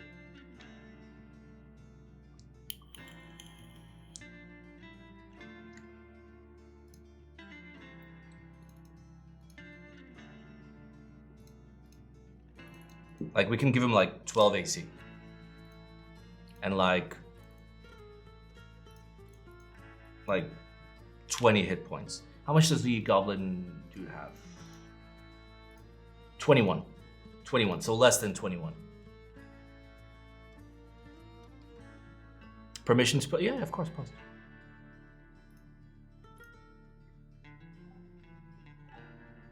Does this play like turn-based? It plays very turn-based. Can you see this monster? Let's find out. Nope. I can see it asking me for $30. All right. AC of 12, 20 hit points, and we give him like a couple spells. A couple spells. Basically, we treat him like, you know, like a level 4 wizard or something. Like, I can just like hard override all of the things that need to be overridden.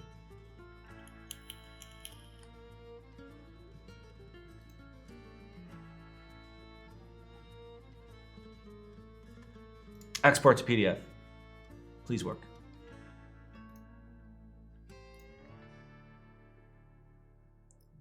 Nope. All right, well, we have an idea. We have an idea. He's gonna be squishy, he's gonna be slippery, and he's gonna be crafty. Since you linked to my unlock stuff, you probably want, but the monster fits the build as the wizard, probably. If it's turn-based, how can you make a boss skittish, hard to catch? The wizard disappears into a cloud of mist.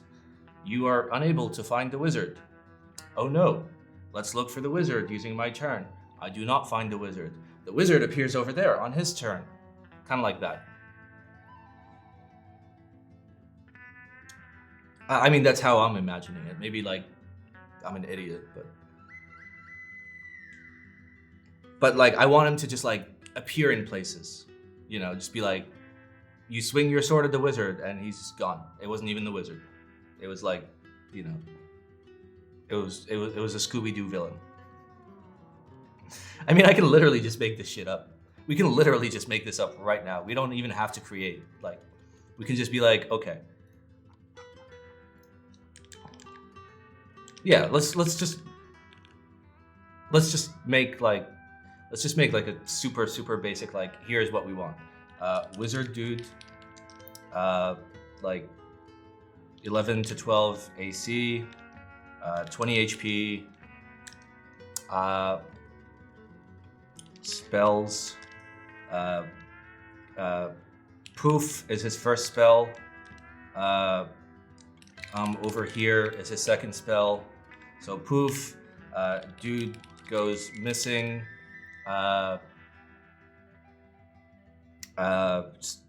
just gone. Can be used as a reaction. So like if somebody swings for him, he can literally just fucking poof. I'm over here, dude appears in a spot, but he's actually somewhere else. So I could just be like, the wizard appeared over there. You swing your sword at him. Oh no, it wasn't the wizard. And then for like damaging, we can have like a what's a basic damage spell? It's a basic damage. Eldritch Blast. I know that name. Is that a weak damage spell? Check Discord. That is a big fucking file.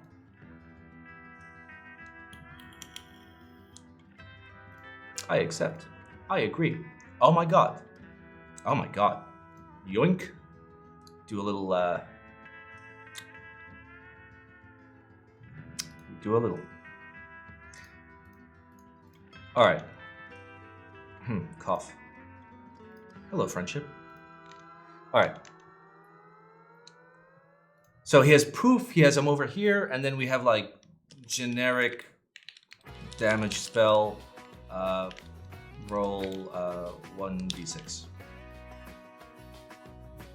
And then like I'm angry damage spell, roll 1d8 but make it sound scary. Is that too much damage? What can the other guy do?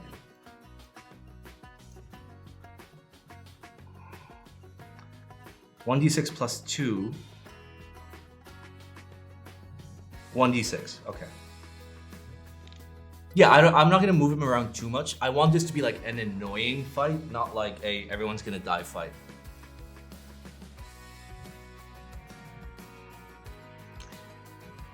Oh, hey again, mute the I-80 questions. Is there gonna be an EU vendor? There will not. They will all ship from Korea. All of them. I mean, I'm not gonna name this, like, the spell names don't matter. There'll be a generic damage spell, which can be like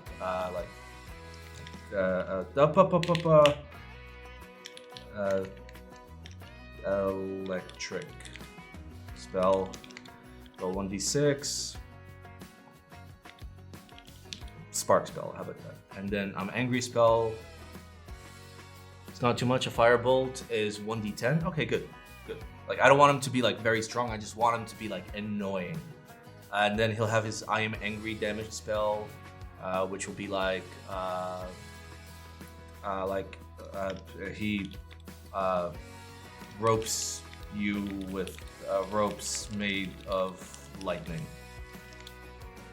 And you just get roped, kind of like Wonder Woman, but less sexy. Mwah. Okay, there. We figured out the wizard dude. Everything else we can just like take these guys basically. We got Goblin Boss, we've got alright, we've got a generic Goblin gang member, generic Goblin, and then Goblin Boss. And then we're good. We're actually good. I just have to generate like 3 or 4 like super basic. Can I run this at level 1? Just to make my life easier. I just want to like go into here and be like, hello, I want to make like 4 level 1 characters. Like the easy mode character. Like this one basically.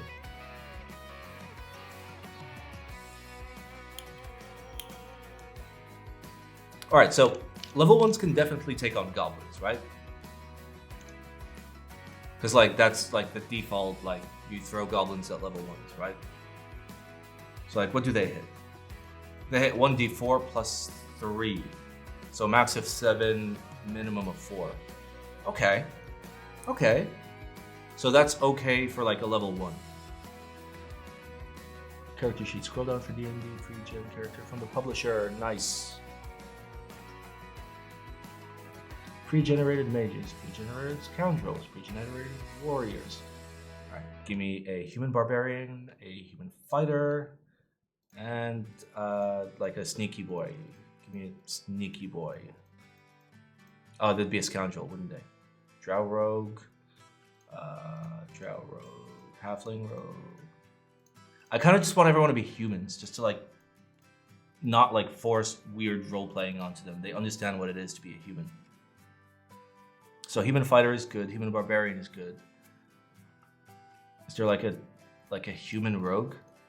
I think there's one like in the starter kit. We can use that. Oh, there's a buttload, goddamn.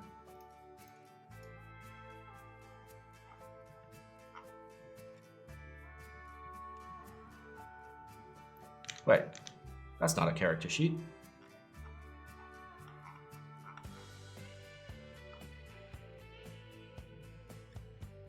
It's not a character sheet.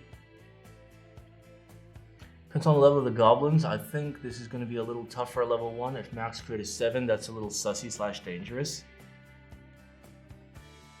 I mean, I can scale it. It's a very basic one for new players. It's probably good enough. Armor class, hit points, 14. Attack.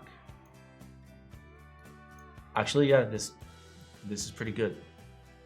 This is pretty good. I like this and Human Fighter. I want a rogue though as an option. Is there like a wizard they could realistically play? Human druid.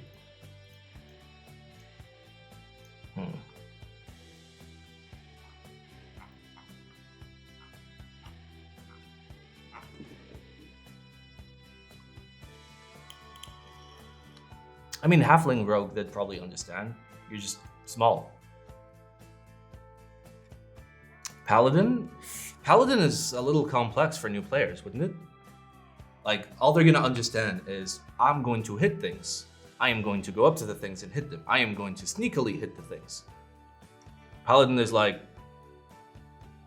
complicated, right? You have to like follow rules and whatnot. 9 hit points? This dude is so fucked. This dude is so fucked. Whoever chooses rogue is super fucked. Okay, well that's our play. That's our play. And what we're gonna do is we're literally just gonna half the damage. We're literally just gonna half the damage on everything. Goblins now do whatever half of that is. Done. Cut everything in half. And then the boss does how much damage? 1d6 plus 2? How are you a boss? Oh, it can make 2 attacks with its scimitar. Yeah, like this seems okay. This seems okay. Maybe they find a lot of healing potions.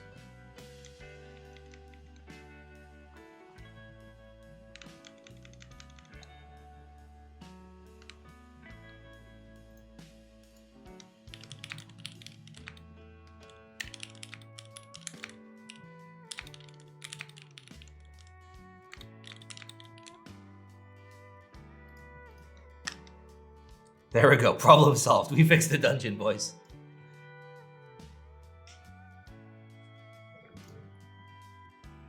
It's just gonna be in the corner, just a pile of healing potions. I mean, it's either that or we cut all the damage in half. I'm kind of okay with either. I guess teaching them to use items is good, right? You could just have the goblins drop potions as needed.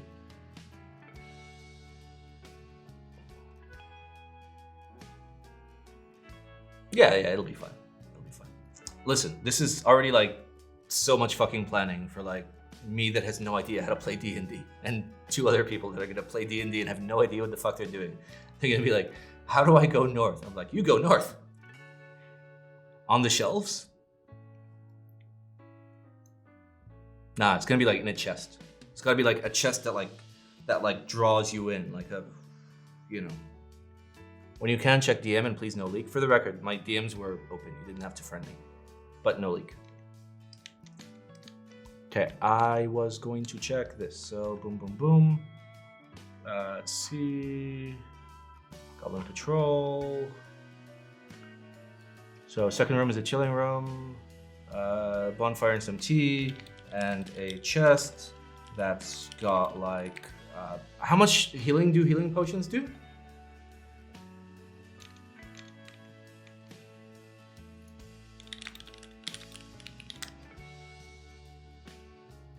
Common. 2d4 plus 2? Low level does 1d4?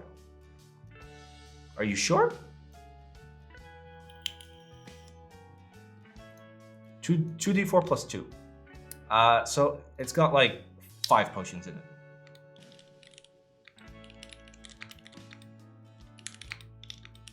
There.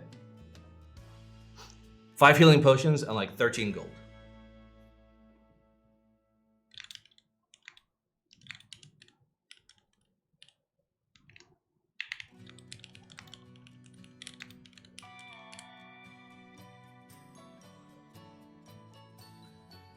And it's an action to drink it normally, but you can make it a bonus action to keep it fast. I think for the rogue that would work, right? Because the rogue can do sneaky shit on his bonus action. But the fighter and the barbarian would be able to like tank hits and be totally fine. All right, so here's the play. The cool looking amulet, if we have time for this, it just screams. It goes ah as you wear it the whole fucking time. And it doesn't shut up. There we go. That's the amulet. You gotta have some good and bad in there. Hopefully they're just like, yeah, I'm just gonna leave that.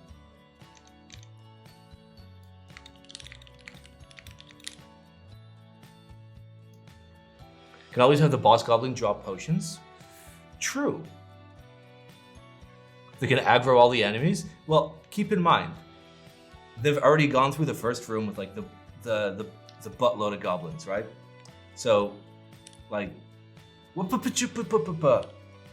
so, like from here, they're just gonna have like 3 goblins at range, and then the goblin boss, and then the magic man.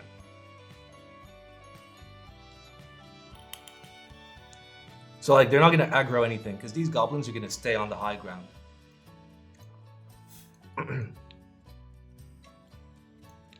I think I like it. So we got our wizard dude. We've got our, I mean, we'll do it in order. We got our GG goblins, our goblin gang goblins. Okay, but range can be deadly with an advantage on attacks from being alerted in advance and probably get a surprise round. I mean, we can, depending on the situation, like if they're doing great out of here, then like I've set up enough cover for them to like take, you know, a maximum of 3 shots, which is how much damage?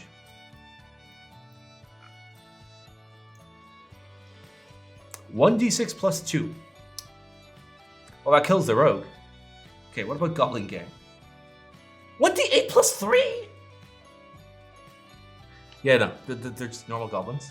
I'll probably have this. I'll have this, so it'll be like 1d6 plus 2 rounded down in half, basically. So, potentially, but they can like get into cover. And I'll make sure that at least one of them has some sort of like range weaponry. And if the rogue is all like, I'm gonna be sneaky, I'm just gonna be like, you know what, fuck it, be sneaky. Let's climb on the ceiling. All right, so we start with the GG goblins, which are the ones that are outside. So GG goblins have 14 AC. That's a lot of AC. Okay, 14 AC and 10 HP. Thocc. And they do how much damage? Melee. Boom.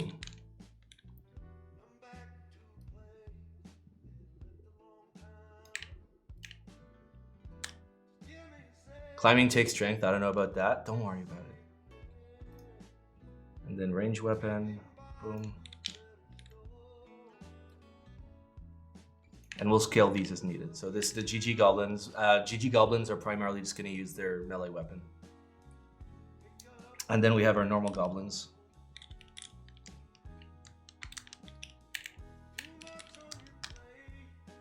And those are going to be 7 hit points. Wait. Oh, I have it backwards. Okay. So the gang is the tough one. The goblin is the standard one. Okay. So normie goblins is what they would see first. That'd be 1 GG goblin, basically. Don't forget about torches. The whole place is going to be lit with the exception of this one room will be like dark on one side just in case they want to be sneak.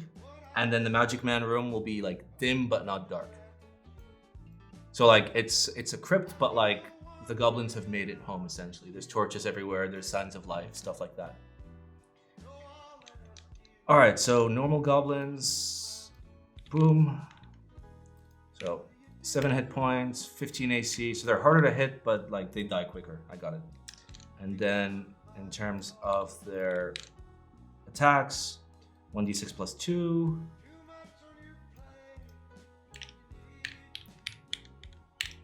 And then ranged 1d6 plus 2. Is that correct? Yes. All right. So I think so goblins, the normie goblins are the shitty ones. The GG goblins are the hard ones. So this will be the easy, and these will be 1 GG, 2 easy, and this will just be a standard goblin. So first room is like easy goblins, followed by like a normal goblin, then like 2 easy goblins, 1 hard goblin, all shooting, and then the goblin boss. And then there's the magic man. Okay, so goblin boss. Let's just grab that. Boom. All right. Goblin boss has 17 and 21.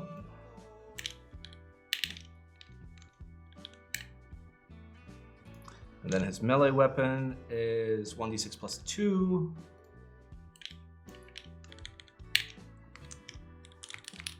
Can go twice if spicy. And then ranged weapon attack is 1d6.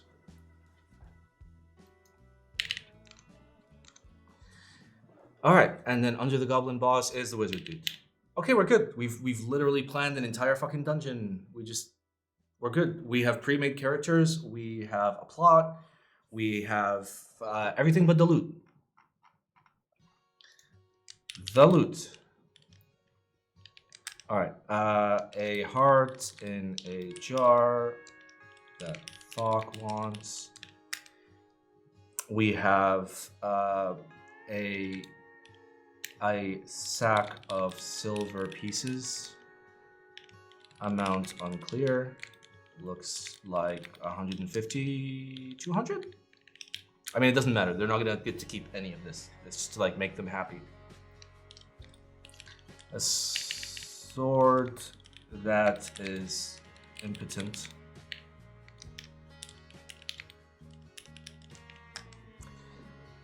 What else? Maybe gold? Well, then a sack of gold would just be like a huge amount, wouldn't it? That's why, like I said, silver. Okay, we can make it like 500. And then we can do like a pouch of gold. Like a small pouch of gold, and it's like 50 GP. Also keep in mind, at the top, one of the hooks is a wanted poster with a reward for gold for like goblin ears and noses. So if they collect those, they'll get the money. They'll also get money from bringing the children back, which are obviously like in the boss room. So if they bring the children back, then the Lord will give them like more gold. So a pouch of gold. So like I want to minimize what they find in the dungeon, because remember, these goblins kidnapped the children for money. So like they obviously don't have much money. Yeah, we're gonna have to minimize this a lot now that we like keep that in mind.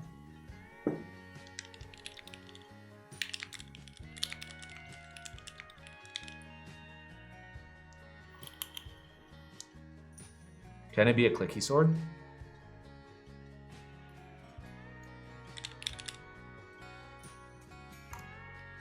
Okay, so heart in a jar, which is irrelevant, but if somebody picks it up, then Thocc is gonna backstab them.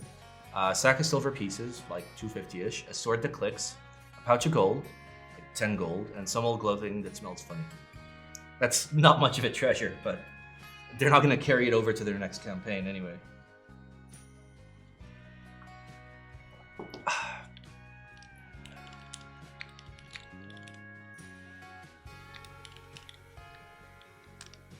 All right, reward from the town, 100 gold pieces for the kids rescued from the Lord.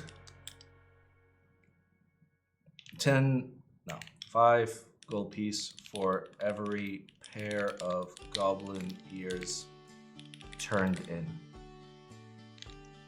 So that's 5, 6, 7, 8, 9, 10, plus 5 outside, 15.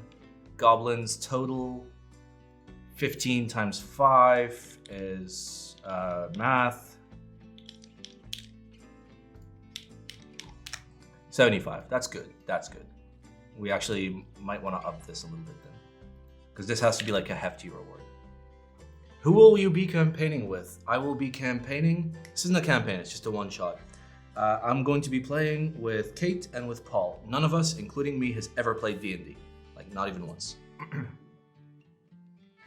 Could put the gold amount per goblin parts in the reward for the kids at the beginning as a call to action. Yeah, so like, as one of my hooks, I have that reward like on a poster, and I'll draw attention to it. So that's to try and like get them to be like, oh, the goblins took the kids, and if I kill goblins, I can get money. And then, you know, the dude who comes in screaming, oh shit, they've been taken 3. I have a particular set of skills. Will be like, oh, the wealthy lord had his kids stolen and is offering a reward, blah, blah, blah. Like, not a specific figure. And then, you know, when Thocc basically inserts himself into the adventure, he's all like, listen, I don't even want the money. I just want to do this because, like, the Lord has been so good to me and all kind of stuff. God, I'm going to be such a shit DM. What are your thoughts on the amount of new but unpolished keyboards that are coming out and ruining the hobby? That's a very loaded question. I have a lot of thoughts. Like, watch my Saturday streams. I have many thoughts. But in general, it's coming back to normal. The hobby's, you know, starting to breathe again. People, like most idiots that are just like spending big money on stupid shit, are slowly leaving, which is nice. All right, let's save this. We're going to put this on the desktop. We're going to name it. We have to name the campaign. Lord of the Thocc. Lord of the Clack. It's going to be November, not October anymore. Lord of the Clack. It's good. I've got a whole campaign here. I just need to fucking save this.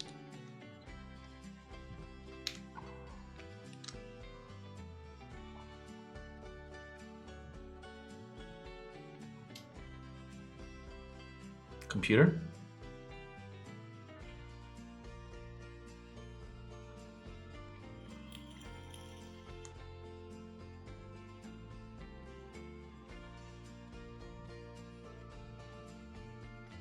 Hey, all right. Now go PNG.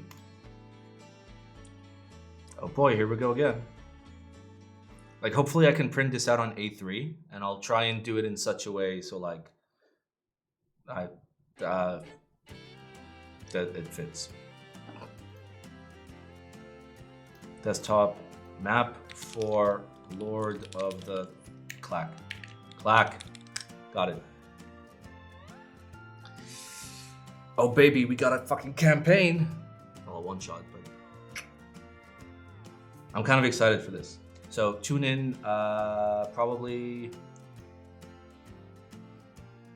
November. Balls. Probably November 2nd. Yeah, probably November 2nd. I think that's when we'll play. That's when I can have Kate and Paul. It's gonna be kind of lit. All right, we did it. Wait. I failed my first thing on the to-do list, which was get drank. Literally only had like 2 tiny glasses of whiskey throughout. All right. First of all, thank you everybody that actually helped me, because I know fuck all about D&D, but I'm trying.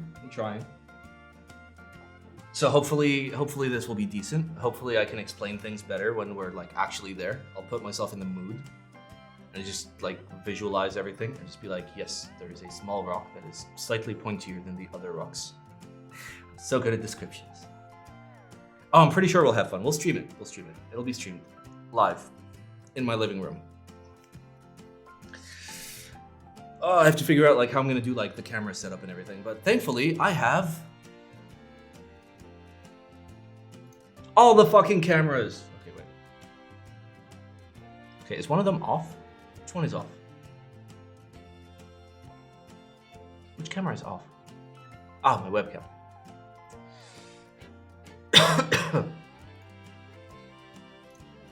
Wait, and my Elsa cam. Lamau the macro cam. Ah. Is it playing clown music again? No. Thought it was. All right. We did good. We did good. We did great. All right. Let us find somebody that is doing keyboard stuff and rate them.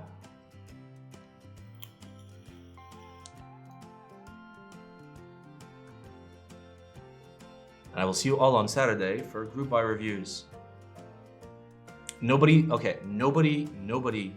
is allowed to talk to Paul or Kate about anything in the campaign, by the way. There is literally nobody doing keyboards right now. There's literally nobody doing keyboards right now. Any keyboard? The guy building a guitar. The guy painting a face. Crochet.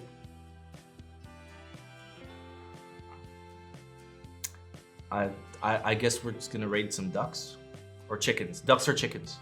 In chat right now, ducks or chickens? Sody Cap's making artisans?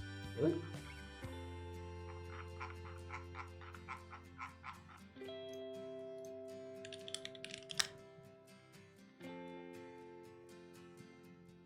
Well, people said ducks. Sorry. Oh, no, they said artisans. Okay. Guess we're doing that then.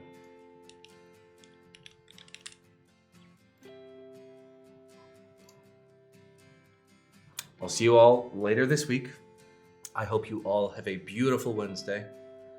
A good morning, afternoon, and night to you. Wow, I'm so wholesome. Goodbye, cucks.